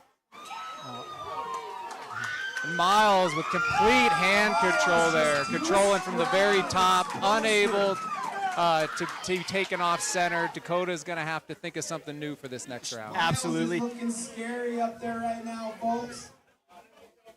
Dakota's going to have to find a different You know, it's one thing to have a tool in your arsenal such as Miles' big hand, but it's another thing to know how to use it. He knows exactly how to use that hand, the pressures to apply, where to apply it, and that containment is just phenomenal.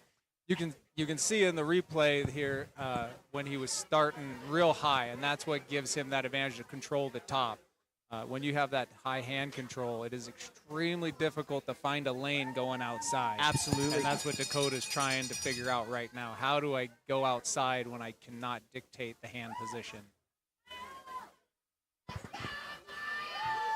Getting set up here again. Here we go. This time. That time Dakota tried to go inside, didn't fare any better. Just speaks to just how powerful Miles Hutton is. He is going to be a force in the arm wrestling world here. Everybody watch out for this name, Miles Hutton from northern Montana. You will be hearing from him a lot. Incredible. Miles Hutton, Iron Hand. Look at these hands again. Monster. This guy has got a future in arm wrestling. Miles, you made it look easier than I thought you would. What do you got to say about the match? Dakota's a great opponent. He's strong. He's technically smart. I was better this time. I took the match really serious. I've been training up in Alberta with the Medicine Hat Club. Fantastic group of guys. Really know their shit. So I'd like to give them a big shout out. Shout out to my girlfriend. She's been taking me traveling to each training session, and I want to thank my family, anyone who's supported me. Yeah, I'm here and I'm ready to go to the next thing. So bring it to me. That's a great win, Miles. I'm telling you, man. You Montana big guys better watch out. Miles is right on your tail. Nice job. Let's hear it for Miles. Good job, buddy. All right, we got a quick 3-minute break, and then the biggest matches of the night are coming. The biggest hitters. Broke down and need a tow? Call Benski Towing and Recovery to come and grab you in your vehicle. Located in Great Falls and with over 30 years experience, they have the equipment and the know-how to tackle even the biggest jobs. Their sister company Westgate Repair can get you back on the road in no time. So tow with the pros. Call Benski Towing and Recovery and Westgate Repair, 406-452-5399.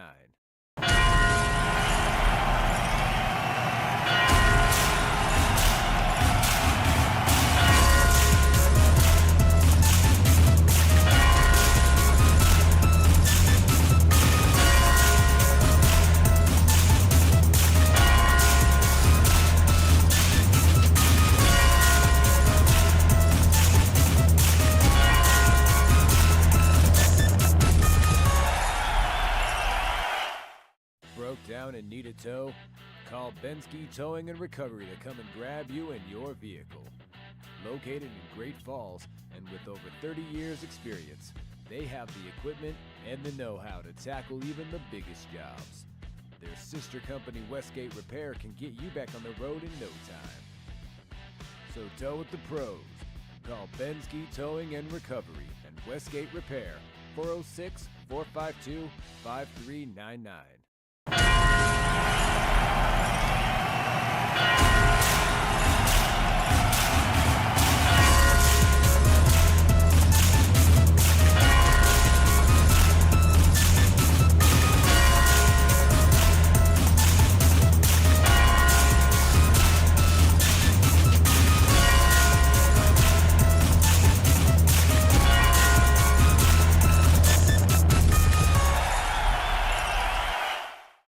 Down and need a tow?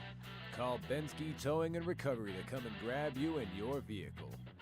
Located in Great Falls and with over 30 years experience, they have the equipment and the know-how to tackle even the biggest jobs. Their sister company Westgate Repair can get you back on the road in no time. So tow with the pros. Call Benski Towing and Recovery and Westgate Repair, 406-452-5399. Quick match, 1 round. Exhibition, quick exhibition, 1 round, 1 match. Oh, wow, we got $200 on this match. What? Benski's got another 100. We got 300 up on this match. $300. All right, Keith, 1 round. 1 round. Here we go. Keep them safe. Keep them safe. Hey, Jess, do you have a waiver? Should we do a waiver? What do you need? Hang on, super quick. Who's got the waivers? They're in. Where's Jessica? Real quick, we're gonna have them sign a waiver. Arm wrestling's dangerous, really quick. I'm just going to let you know now, this is dangerous. They're going to keep you safe. Don't get away from your arm. They're getting you a waiver, real quick.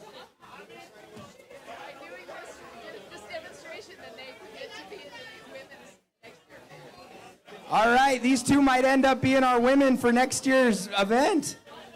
They stepped up. This is the first ladies arm wrestling match we've had. All right, real quick, girls.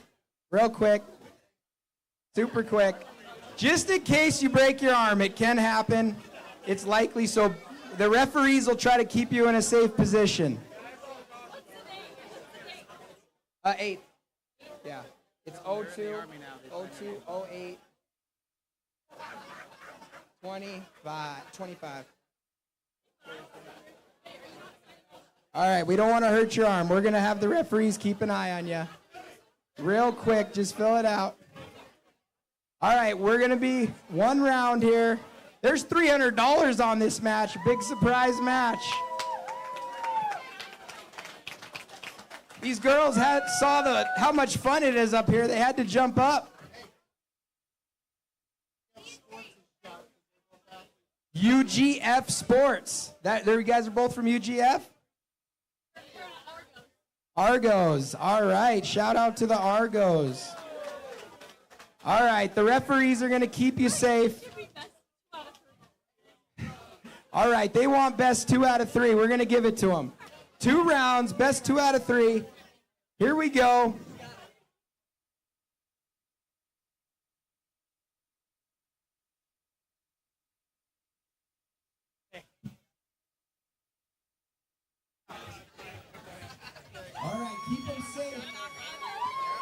Referees, keep them safe.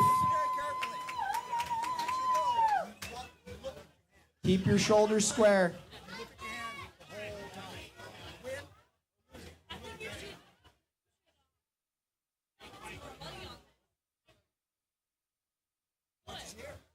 $300.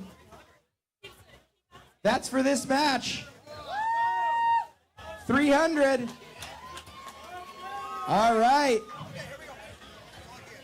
Keith, keep them safe up there, Keith. Pull back. Pull back, girls. Pull back. You don't want to go sideways right away. Pull back.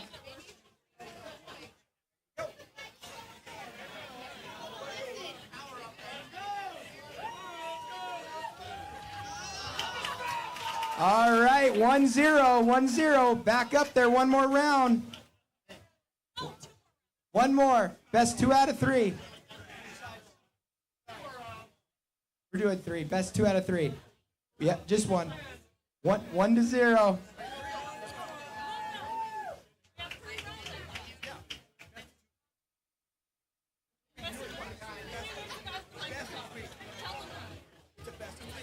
Best 2 out of 3, yep. Here we go.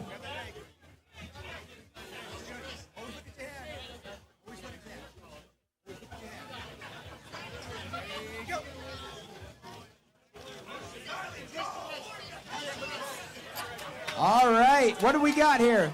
Is that 1-1? Wow, they're tied up. This is the tiebreaker right here. This is impressive.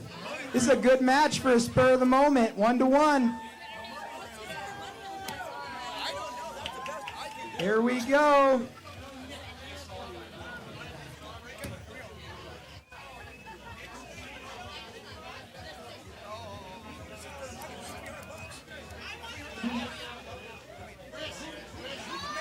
All right, 1-1. Winner takes all. Watch your arms. Watch your hands.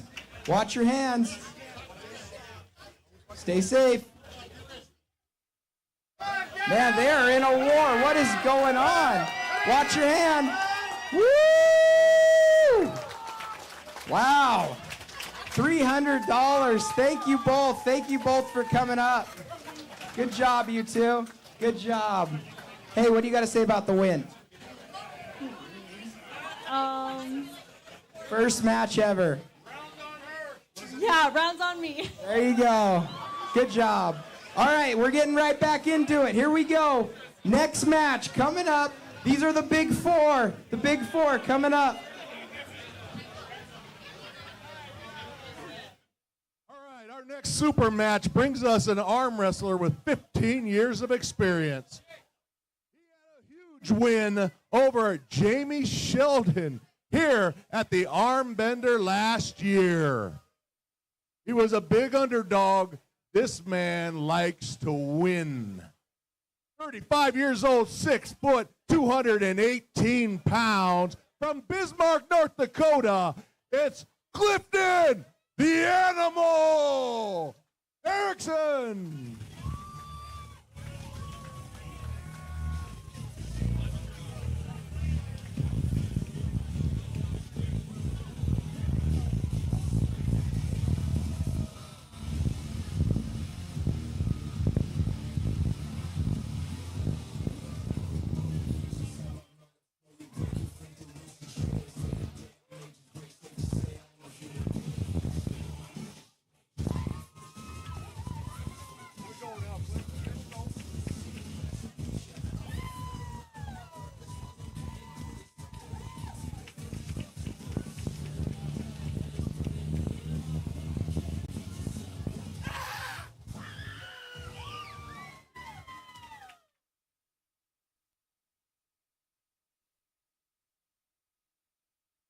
Across the table from the Animal is a man with 13 years of arm wrestling experience. He is the #1 rate puller in North America at 198 pounds. A multiple-time national champion, 29 years old, 5'10", 203 pounds from Sudbury, Ontario, Canada. Dawn the Savage, THERRIEN!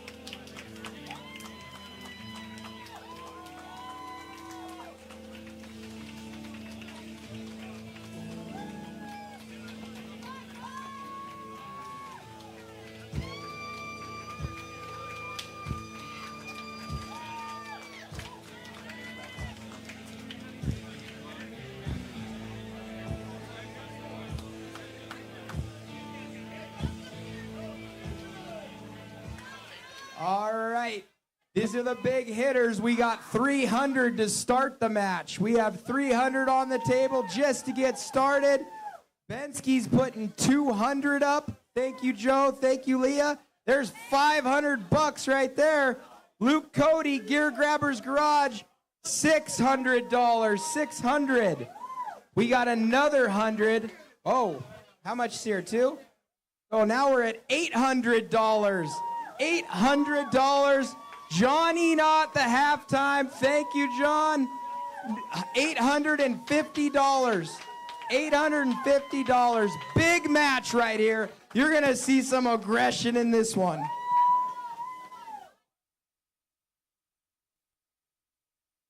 Big match coming up, Dan. What do you think on this one? Huge match, huge match. Clifton, after getting that win last year on Jamie Sheldon, really wanted to take it to the next level. I know Clifton's been training like an animal, just as his name implies. I've been seeing his videos, talking to him throughout the last few months. He is as ready as he can possibly be for this match, and he believes he can win it. I know John is super, super confident coming in. He's just had a giant match beating Brandon Alcesor, I think 3-0. Yes. And so he is riding high as one of the best under 200-pounders in North America. And Clifton wants to put his mark on the table right here. Sure thing, and I think Clifton has everything he needs to do that. Round one will tell the tale.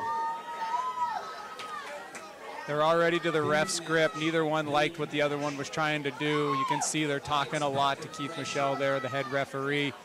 You can see how hard Clifton is looking to make sure he's maintaining center control. He knows that he cannot get his hand taken and be in this match. John Tyrion with the vicious hit. John Theron with the massive hit out the gates. Didn't slow him down at all. Able to control Clifton with the back of his hand with his finger control. You can see Clifton rethinking his strategy all the way there. Yeah, John got everything that he needed in that first round, and like you said, just the power, the explosiveness, took it straight to the pad. Curious to see what Clifton's going to do to make some adjustments. Clifton had a high knuckles, had high setup, but he didn't look like he was using his back pressure in the setup. He looked like he was going to try to hold on and cup instead of back pressuring. It'll be interesting to see if he can go the other direction this go, get the back pressure away, get the wrist broke. I think if it becomes a side pressure battle, Clifton is in there. He has incredible side pressure strength, but when you're palm up, it's very, very hard to apply that side pressure effectively. You can see how confident John is here.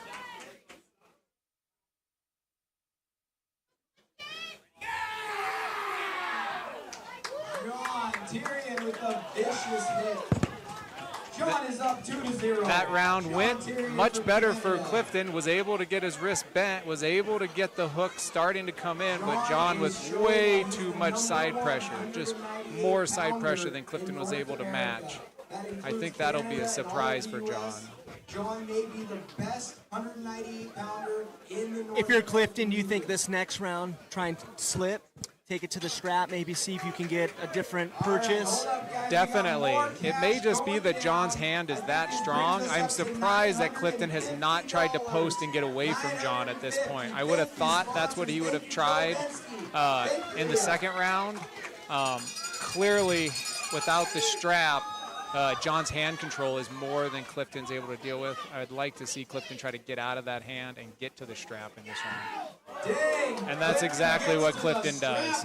That looked much better. Clifton bails forward, allows himself to go underneath, and is going to get tied to him. He's in the strap. Strap is being applied here, guys. Remember, keep tuned in. The biggest matches of the night are coming up. Next up in a left-hand battle, we have the return of the torque wrench. Maybe John will take it inside. We have the return of the Logan Anderson, the Montana's torque wrench against Levi Nagel. Another great match coming up. Heading into the third round here, again with John and Clifton. Let's see if the strap is going to make any difference in this third round. Clifton has put in the work. He came here to get John Tyrion, and here John is. As the strap is being applied, you can see just how hard Clifton is working. He's gonna have to dig something out. Clifton is working really hard to get the high grip, to get the knuckles high, to start posting. I think he thinks that's where there's a stop in there. If he can get John's hand to break back a little bit, maybe work from that position. There we go. Clifton's holding on. Clifton's holding on. Is looking this great. is good for Clifton. He's got good position. He is on top of John's hand. John looking very solid in the hook. He is in it. You can't. There's no stopping. Keep going.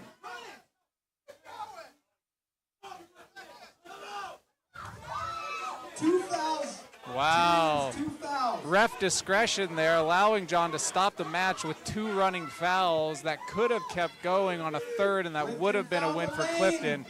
Clifton feeling very good there in the hook. Both pullers looking very, very tight. Clifton is liking what he's feeling here. John definitely thinking about trying something different this time. Clifton's setup with those high knuckles, extremely effective. It looks like he's going to be able to get that hook set again. Here it is. Oh. John finds the pin. John with just too much side pressure in that restart. John showing exactly why he's #1 in North America. Too much. Exactly. That explosive hit straight sideways, just more than Clifton was able to hold on to. I know Clifton worked hard to bring it up. A lot to be learned there.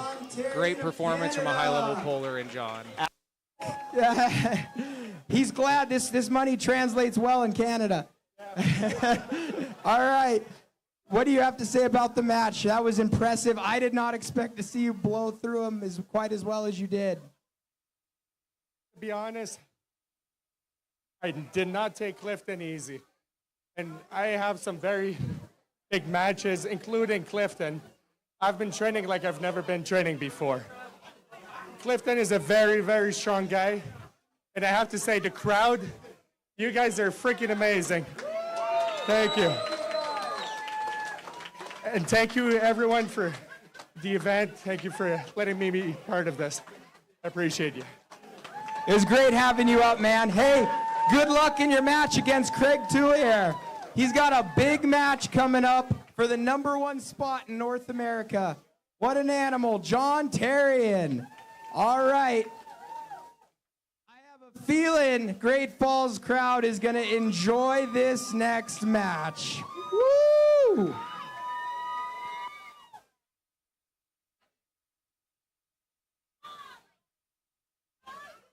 All righty, Great Falls. Here we go. Hey, I tell you what, hold on to your stools right now. You got to put your hands under there, hold on to it. Man, we see some great arm wrestlers, and we got some world-class still coming. This next match, if you don't hold on to your bar stool, you're going to be on your feet.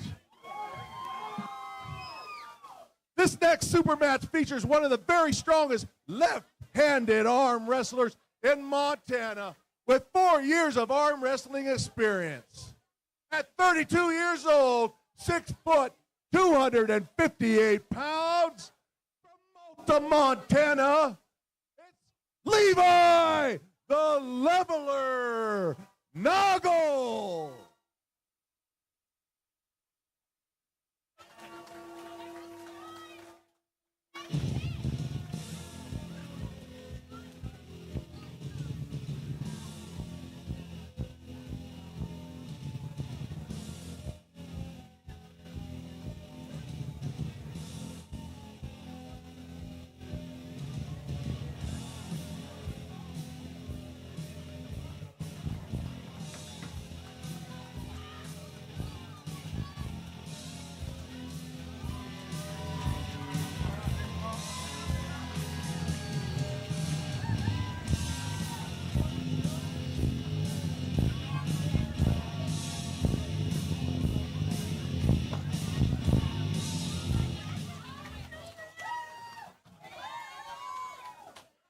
Oh, buddy.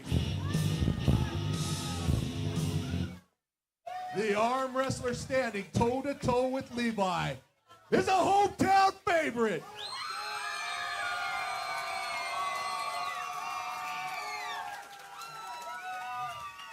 This will be his first official match back from a devastating arm break 2 years ago.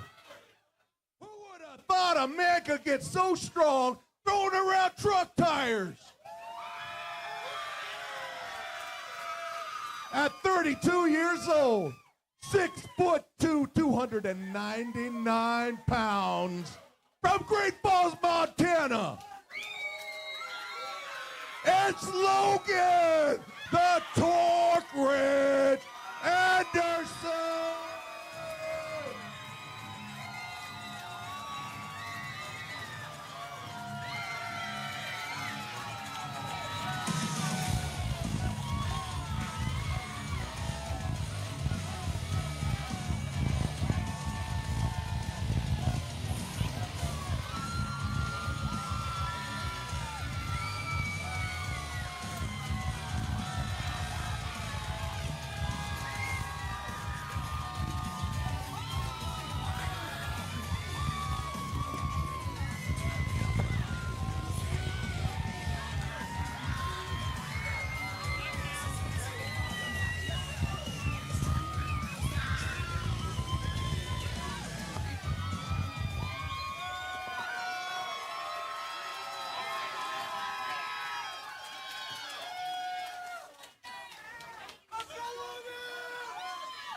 Coming up,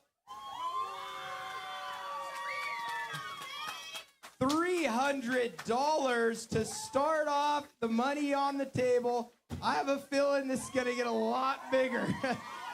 All right, here we go. What do we got here? Another $300. Help me keep track of this, guys. $600 on the table.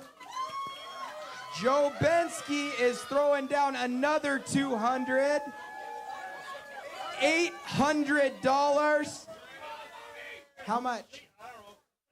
There's at least another 100 there, maybe more. There's more. Oh, 250 plus 800. So 1,050. 1,050. There's 1,150. Who are you with? Who are you guys with? MRTE, Joe Horner, thank you. You guys have been awesome. There's another 200. So 1,300, 1,300. This match is getting crazy. Who are you? Cooper and Kevin. What was that? Cooper and Kevin. Cooper and Kevin. Thank you. Another 100. There's 1,400. 1,400.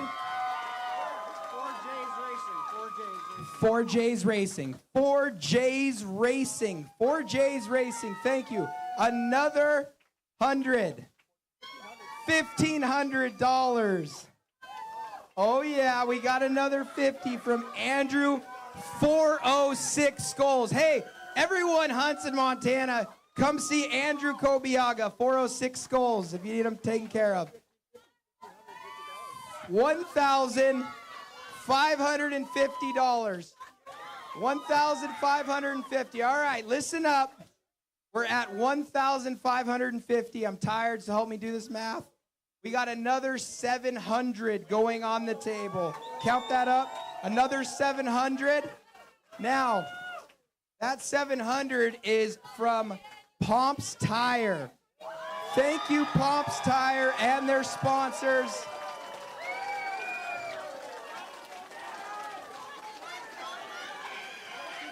How much? $2,250 on the table. That includes Cox Transportation. Cox Transportation. That's from them and the Tire family, the whole Tire family. Thank you, Pomps. Thank you, Cox Transportation.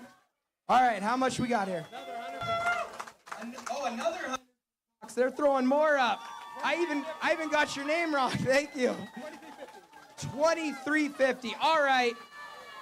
We know this is going to be a banger. $2,350 on the table.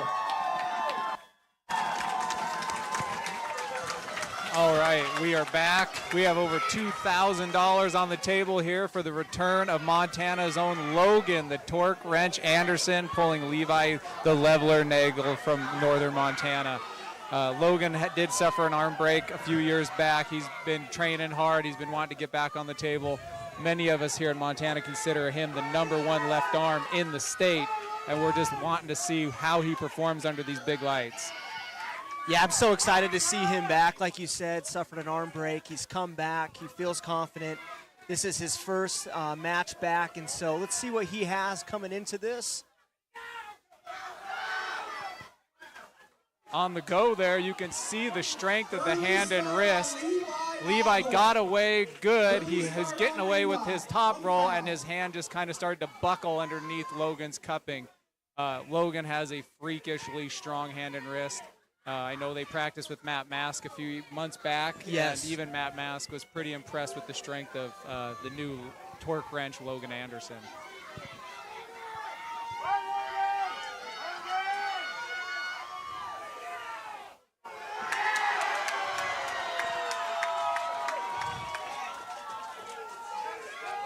Refs are discussing, was it a... Wow, look, Levi able to get out of there just below the pin, or just above the pin pad. That one might need an instant review. I think Logan's more than happy to go to the strap. So as the strap's being applied, you could see Logan with the hand control, with the strength of the pronation. Levi trying to get that back pressure, see if he can try to engage that strap and get away from that massive hand. Yeah. We've got over 500 people in the live chat. Thank you guys for tuning in, checking this out. We have some exciting matches still to come. The crowd chanting Logan, definitely the crowd favorite, a local boy. Man, $2,300 on the table. That first round, that first pull looks great. We're still in it. Levi barely slipped out at the last second there. Let's see if the strap makes any difference for Levi moving forward, or if it just plays to the advantage of Logan with that strong hand and wrist. And Logan is away like a freight train. Very hard to stop him. He has the 300-pound counterweight, and it's all going straight to the pin. You can see Levi's face. He's going to go back to his corner and try to think of something new to do. Sure thing.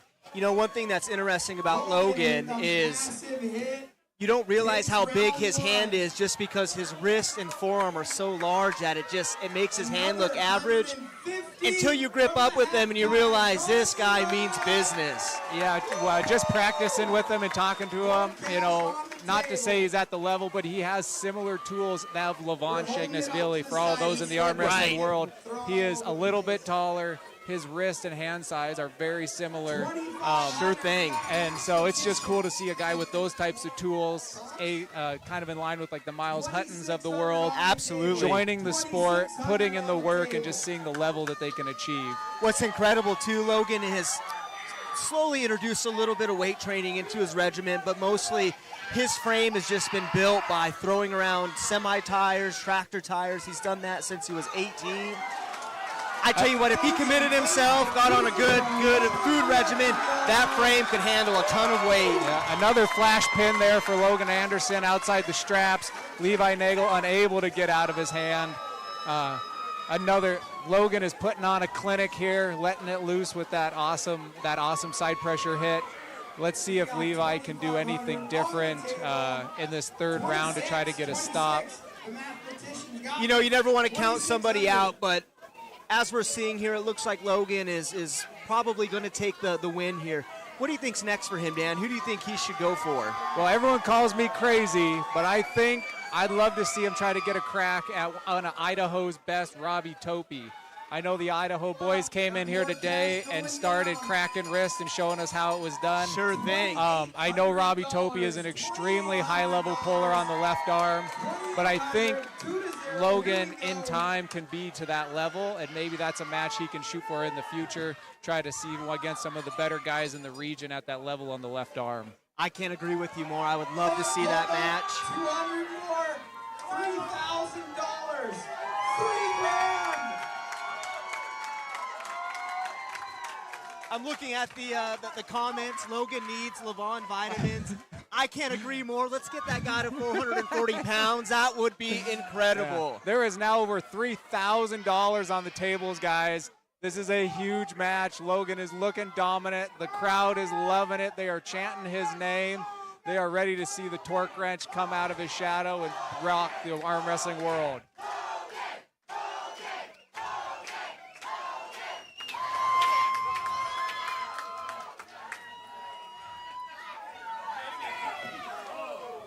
Levi bailing there underneath Logan Anderson, just trying to get away from the hand, seeing if he can get that strap again, maybe find some connection against the bicep.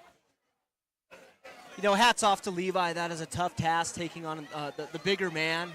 Levi at 240 pounds, Logan at 300 pounds. You know, you have weight classes for a reason, and Levi stepped in. Originally, Logan was supposed to face Big Ben Brooks, who are arguably the same size. Both of them are top contenders for the left hand in Montana, and so Levi stepping in. So hats off to him, definitely a warrior. I just think Logan has more, you know, to work with in this situation. So I agree with you. Big Ben Brooks suffering that pec tear a few months back, unable to compete. We're wishing him the best. I know he's here in the crowd cheering everyone on, recovering well. Logan Anderson, again, just wanting to take on all comers here in the state, prove that he does have the best left arm in Montana, and then trying to take that outside the Montana area and see just how good he can perform within the region.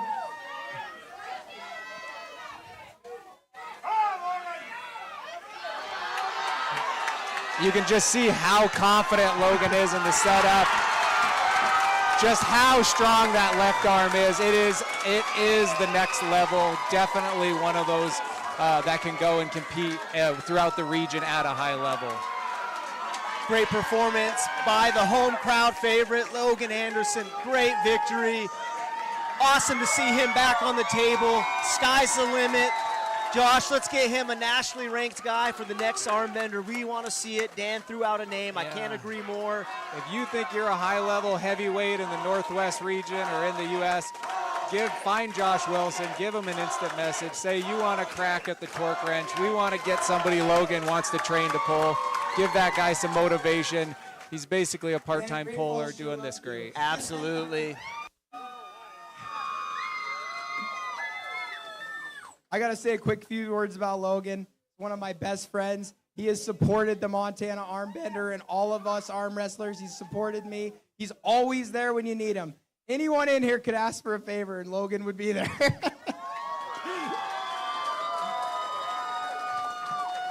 Oh, here we go. Check out the shirt. Show him the shirt.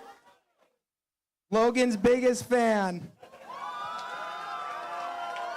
There's the shirt. Check it out. The money girl's a little biased. Well, I am very proud of Logan. He broke his arm a few years ago. That is the loudest, worst sound you'll ever hear or see. That devastated him. That's a tough one. But we got him back today. And man, did he put on a show. This guy, he could be one of the best left-handers in the world someday. He has the ability. All right, let's hear from the man himself, the torque wrench. Where'd all these people come from? Josh, what a hell of a show. Thanks for having me part of it. Thanks sponsors, thanks everybody. And let's continue with the event. Thank you, Logan. Thank you, thank you. Yeah. All right. Hey, thank you all for being so generous and for supporting us, for supporting Logan. That is amazing. Your generosity is amazing. We have the two biggest matches of the night about to happen right now. You do not want to look away for a second on these two. Two of the biggest matches you'll ever see in Montana. Here we go. Okay, you may all be seated now. All right, can you believe we're still climbing the ladder here? Here we go. This next left-handed super match features a big-time Montana arm wrestler. He has been to every arm bender event and is undefeated. Today, he takes on his biggest challenge ever. 26 years old, 6'3", 236 pounds, from Eureka, Montana. Hey, they call him Big Sexy. Joe Bear!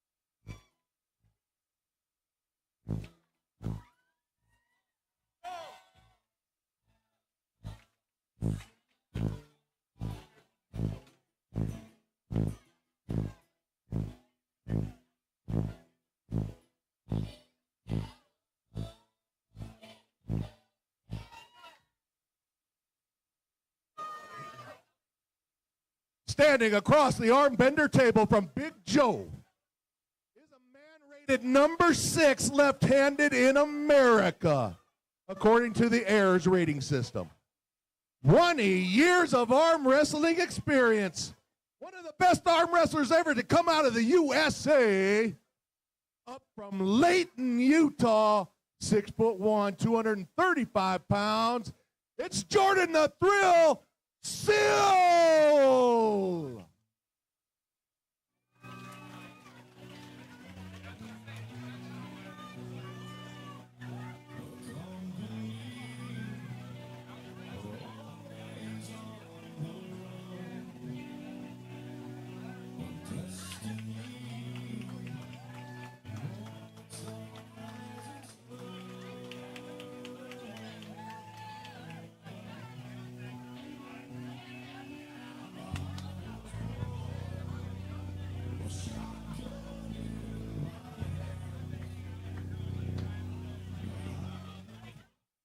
All right, we're starting this match out with $300. One of the biggest matches of the night.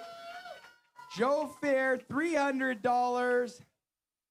We got another $200 from Benski, puts us at $500. Whoa, all kinds of cash coming up. $100 from the Dubar, $100. $600. Here we go. Joe Horner from Missouri River Trucking. Thank you, Joe. $800. Oh, we got more coming up from John. $200. $200 from John Enoch. $1,000. Oh, we got some more coming up. M&D, another $100. There's $1,100 on the table. Very good. That's a big chunk of change. Here we go.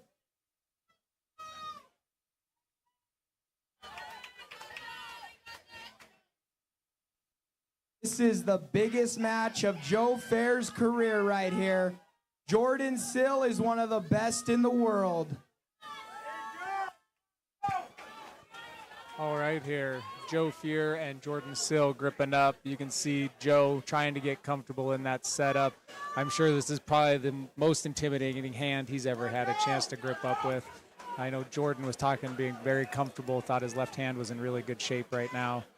Might go into a ref script here. Does not look like either guy is really comfortable with the way the setup is being done.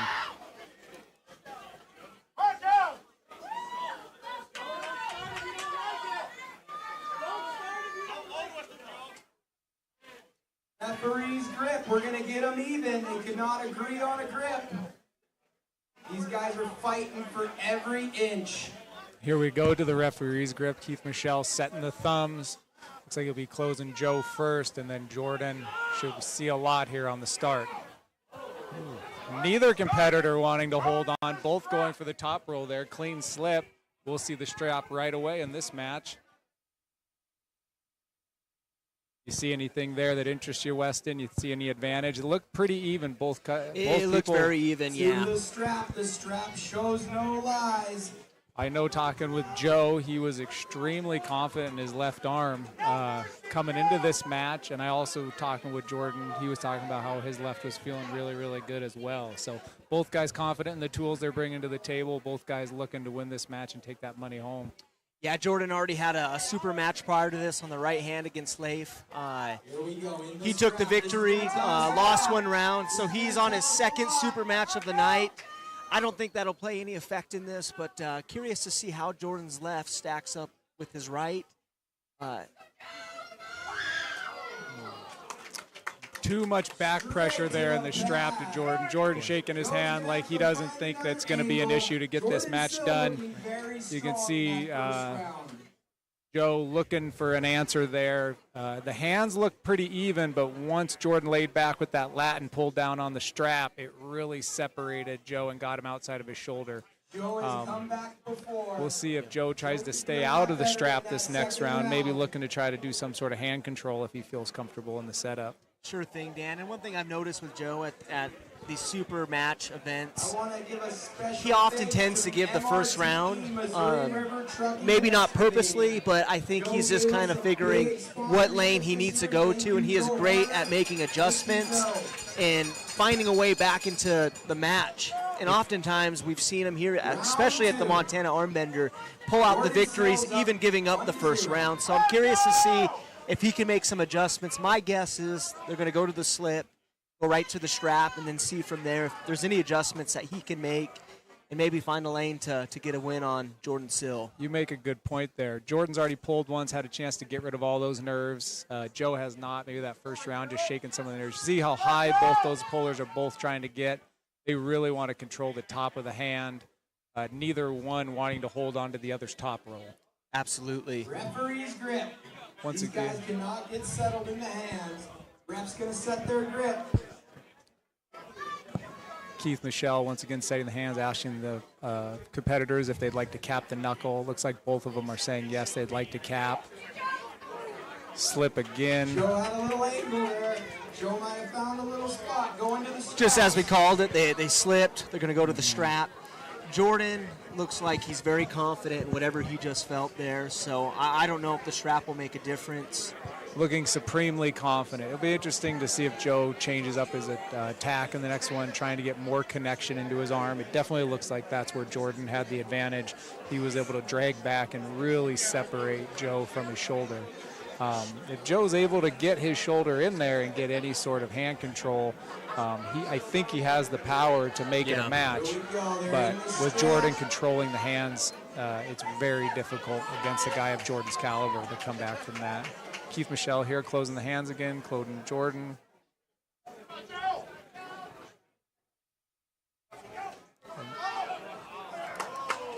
And once again, just too much hand control from Jordan SILL. We're not seeing Joe able to lay back on that pronator like LEIF was able to do on the right arm and get a stop at the bottom, kind of almost hitting an open top roll kings. Joe is staying uptight, trying to set the hook, get his wrist bent, and he's just not able to get it done against Jordan in these first 2 rounds. There's Joe talking to Big Ben Brooks there, getting his arm massaged, getting the blood out of there, getting that feeling back. Maybe they're trying to find a new path, a new lane, maybe going inside, maybe doing a low hand. It looks like maybe they're talking about trying to carve in and get on the arm. It'll be really important to maintain height if he does that. And Jordan walking the stage looking supremely confident. I don't think he's worried at all. I don't think he's worried at all, and probably doesn't need to be. I mean, there's levels to the sport for a reason, and you can just see Jordan is top level here in North America. He's built for this. Yes, in the sport 20 years, he's pulled the best of the best from all over the country and all over the world. He knows what he's doing, and he's known to be a hand control puller. Much of the cup and roll strategy, similar to what you see from gentlemen like John Brzezinski, who also used to live and train in Utah on a regular basis. There it goes to the hook. Just too much pronation, too much rotation from the Jordan, the Thrill, SILL. All right, guys, next up is the the co-main event, Sandris versus RVJ. We'll take a small break after this, but don't go anywhere. The main event for the all-natural heavyweight championship is coming up next. Get ready, be ready. It will be a banger. Best guys left and right. Shows what level this guy is at right here. Great job. You're taking home the cash. What do you have to say about the match? Thank you for having me. It's been a pleasure. Pleasure having you. Safe travels back to Utah. Nice job, Jordan. All right, we have a quick 3-minute break. I want to say something about the next match. These two athletes came from far.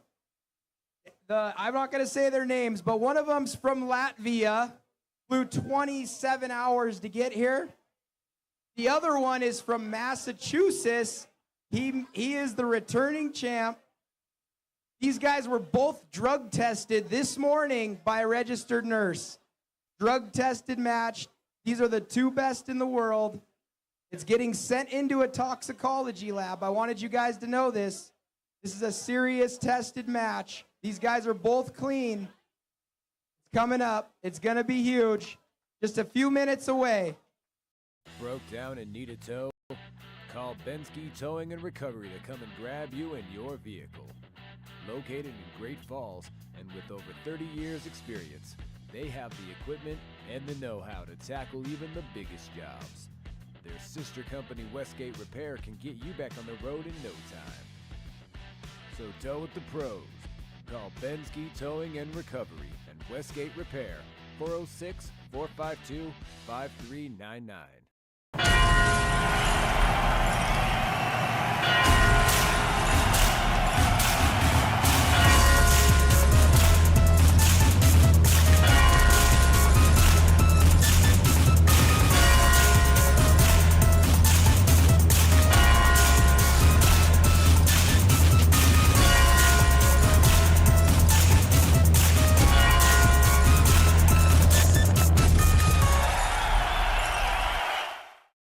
Down and need a tow?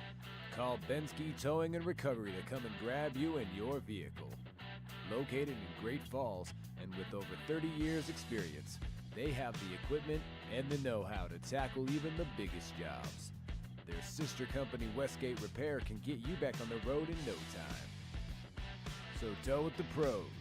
Call Benski Towing and Recovery and Westgate Repair, 406-452-5399.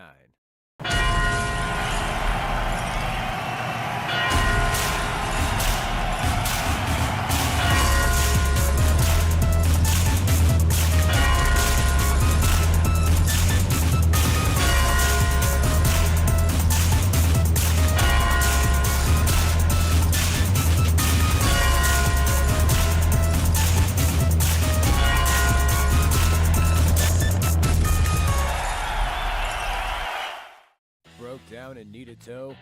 Call Benski Towing and Recovery to come and grab you in your vehicle. Located in Great Falls and with over 30 years experience, they have the equipment and the know-how to tackle even the biggest jobs. Their sister company Westgate Repair can get you back on the road in no time. So tow with the pros. Call Benski Towing and Recovery and Westgate Repair, 406-452.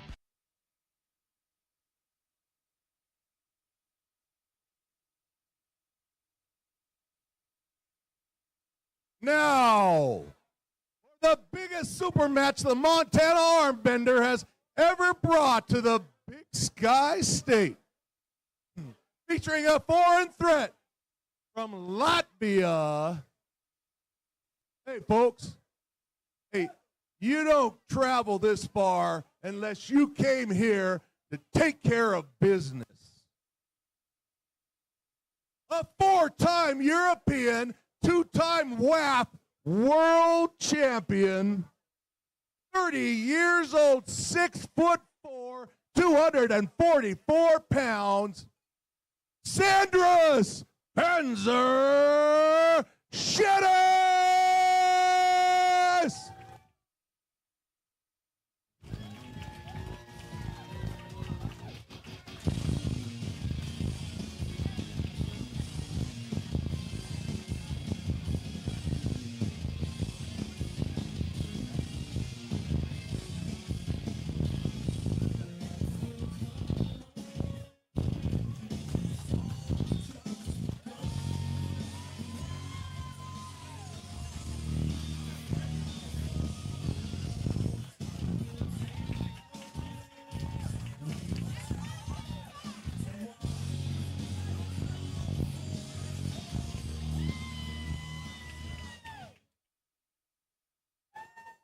standing across the table from Sandris is the defending champion, RVJ, also known as the Natty Daddy.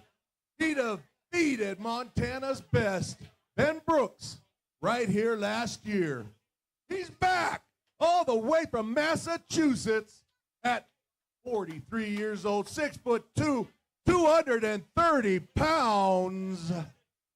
He's big. He's bad. The reigning all-natural heavyweight arm wrestling champion of the world,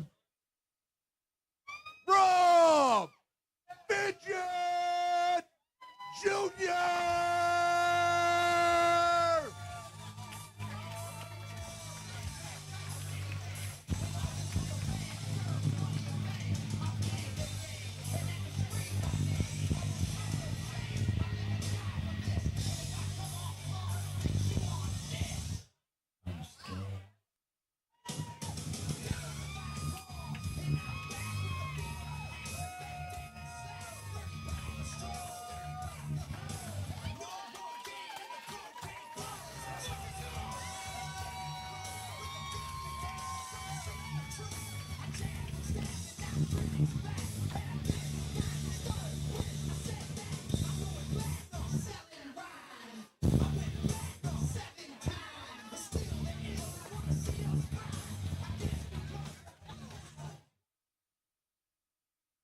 All right, we got the money girl coming up with $500 to start out this match.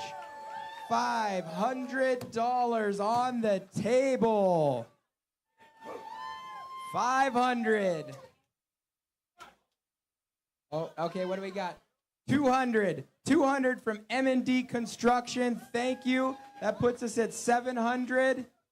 Another 100 from Dan GROSULAK. That puts us at 800. Thank you, Dan. Tires putting another 100 on the table. 900. MRTE, Joe Horner, thank you. 1,100. Another 400. $1,500. All right. $1,000 from the Halftime Sports Bar and Casino. John Enot throwing down a grand.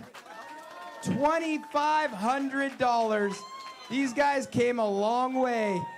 This is going to be a big match. One last thing, something never done in arm wrestling. They're both going to get a challenge. We don't want them to feel like they had any bad calls. They have a challenge. They throw one of these on the table if they disagree, and we're going to check the replay. They get one challenge each. If they win it, it keeps going. There's your guys' challenge beanies.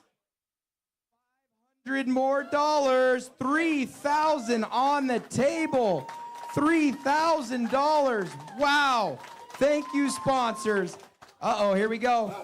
$400 more. $3,400. That's the biggest match of the night. $3,400 on the line. Woo! Uh-oh. Another, the torque wrench, Logan Anderson's going to make it an even $3,500. Thank you, Logan Anderson. All right, $3,500 on the table, and the all-natural championship of the world on the line.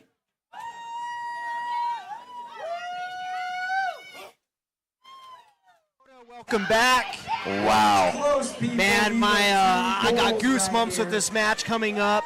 I got to say, RVJ is looking huge. Sandris is looking stacked as always. Man, it doesn't get much better than this, especially here in Montana. Like, the amount of money on the table. Wow. Wow. Wow. We don't even have time to talk. Yeah. Sandris with an insane top roll. He's just that good. It is insane. Rob looks like he understands what happened, is going to maybe try and make a few adjustments, but looking at this replay, back and over, textbook top roll, how the Europeans like to do it, and Sandris is one step closer. For those that don't know, this is a first to 4 match, unlike the other matches, not a best of 5. So RVJ is still with a lot of time to kind of bring things back, make an adjustment, but Sandris, as usual, looking very, very strong. Going into the second round here, let's see if we can get a slip, maybe go to the strap. Curious to see if RVJ maybe has some adjustments he can make. Ooh, yeah, there we go. RVJ with a decent adjustment there. He get into the strap, talks a little bit of smack. Sanders says, all right, let's go. I am up for it. We have 599 people watching, 600 of you live. We appreciate all of the views, guys. This is awesome. You can see us here in the commentary booth having a good time. This is the main event, all natural championship, MABC. Let's get excited for this, guys. This is phenomenal. And strap being applied right now. Let's see what we can learn from this strap placement.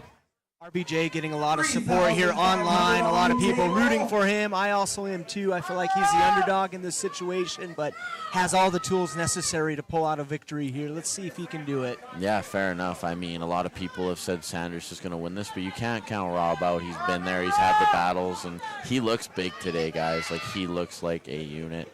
We will see what he does with that in the strap. Keith getting them centered. Oh, Sanders looking like he's doing what he wants. Letting Rob work, getting over top, not getting the finish. Second surge, gets the pin. Very nice. 2-0. There's still time. It's close. Sandris looks very comfortable there as he was just holding and surging.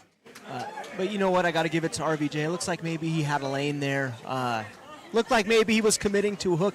I do know earlier talking with him, he said there was a little bit of injuries in his elbow that was a concern for him, maybe going deep into that hook and just setting it. So I don't know if maybe that was the reason that kept him from really committing there to maybe trying to carve in and really set that. But yeah. I mean, we'll have to see. Very interesting. I noticed RVJ looked back at his corner, gave the sign that I'm right there. It's close. We will see what's going on. Round super match. You need 4 rounds to win. Sanders is up 2-0. I personally think that Sanders was just letting RVJ work a lot there. But with that being said, I could be incorrect. I think Sanders is still in full control of this match. yeah, he definitely seemed very comfortable there. Let's see what happens in this next round. I imagine it'll go to a slip. Early start on Sanders. What's the call there? Position there on the quick start. I would love to see Rob just set that hook and just go for it at this point. Let's see if he'll do it. I think we just need to see Rob really like getting intense and getting in there. But Sanders in full control right now, no doubt about it. Not really moving from center. Letting Rob work. Does go for a top roll though, but he managed to get it very easily. Wow. Yeah. Incredible, that transition there from the hook right into a top roll. You know, a question I have for you, Dakota, is Sandris wins this, who's next? Oh man, well I mean Sandris just pulled Rustum, and Rustum set the hook and got a win. It's very tough to say who's next for Sandris. There's a lot of great events coming up all over the world, and I know Sandris is one of them guys who just goes over and competes anywhere. That's why he's here today, right? Yeah. So we'll see what he decides, but them Europeans, they're really good at picking what they want, setting their goal and completing it. You see Voice of Arm Wrestling in the comments, Coach Ray, another one of them guys. I'm sure he was very interested in the John Terrien match. John Terrien's got Craig Tullier next, and then see what happens from there. But jumping into round number 4 of this match, guys, getting up there to the table. Let's see if anything changes in this setup. So far, I'd say Sanders just having his way, doing what he wants to do. I'm curious if he's going to let RVJ work at all. RVJ gets set, but again, Sanders isn't moving far off the center. And yeah, very dominant performance from Sanders thus far. Let's see if Rob does anything. Gets a bit of wrap on the hand. Rob doing the right things, but I just don't think it's enough. They are grinding in that hook.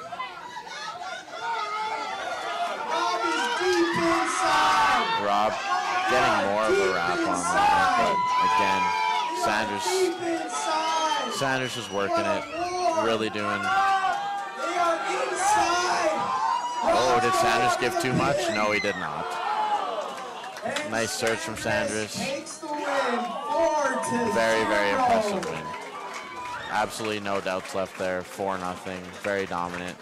And 3,500, was it? $3,500, yep. 3,500 US. Up for grabs. Looking like it's going to go the way of Sandris. Yep. Incredible. Wow. Yep. You know, this was for the all-natural world title. The big question I have is, who's going to step up and say, hey, I'm all-natural, I am top level, I want to challenge Sandris? I'm curious to see who comes up with that. Yeah, very interesting, because, I mean, Sandris is as good as it gets, man. Where people age out, and I'm like a car with 200,000 miles. Just trying to find my lane. I think Sandris is a gentleman. I didn't come in at my best, but it's not a bad thing losing to a guy with his resume. Yeah. Montana, you guys are the fucking balls. Thank you for your hospitality. And I like what you stand for. I'd like to show that sports can be at a top level without drugs, and you can also respect each other. You don't need animosity to create a good show. Maybe I can come back next year in a better form and run it again. I love you guys.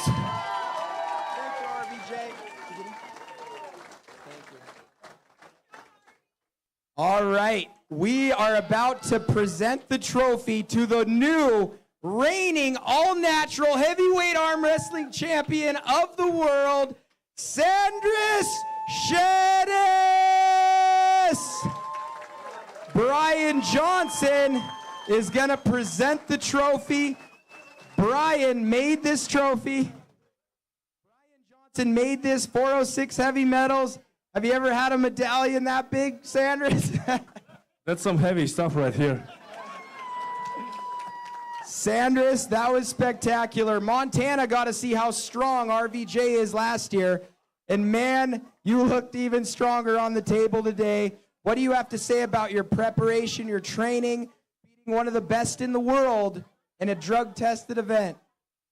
I mean, winning always feels great, and this one didn't feel less special. My prep went pretty well. I just tried to stay healthy, didn't do any crazy lifts, just gradually worked myself to this spot, and very glad that it worked out. And yeah, REJ, super strong, and hopefully gonna meet you next year again. Let's hear it for Sandris Šedis, the new all-natural heavyweight arm wrestling champion of the world. Also want to thank the crowd that everyone's here. You guys were amazing. The place is packed. This is all for you guys, so thank you. Amazing. Thank you, sponsors. I have to say a quick word. Please just listen. I want to thank our biggest sponsor, Benski Towing and Recovery. Tow with the pros. Without all of our great sponsors, this event could not have been realized to the potential it was here today.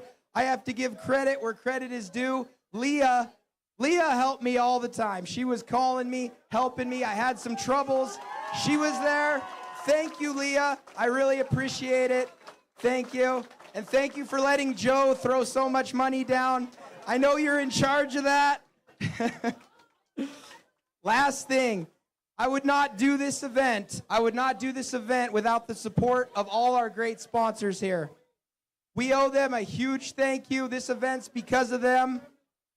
Let's continue to grow this Montana arm bender. Thank you, sponsors. We'll see you all soon.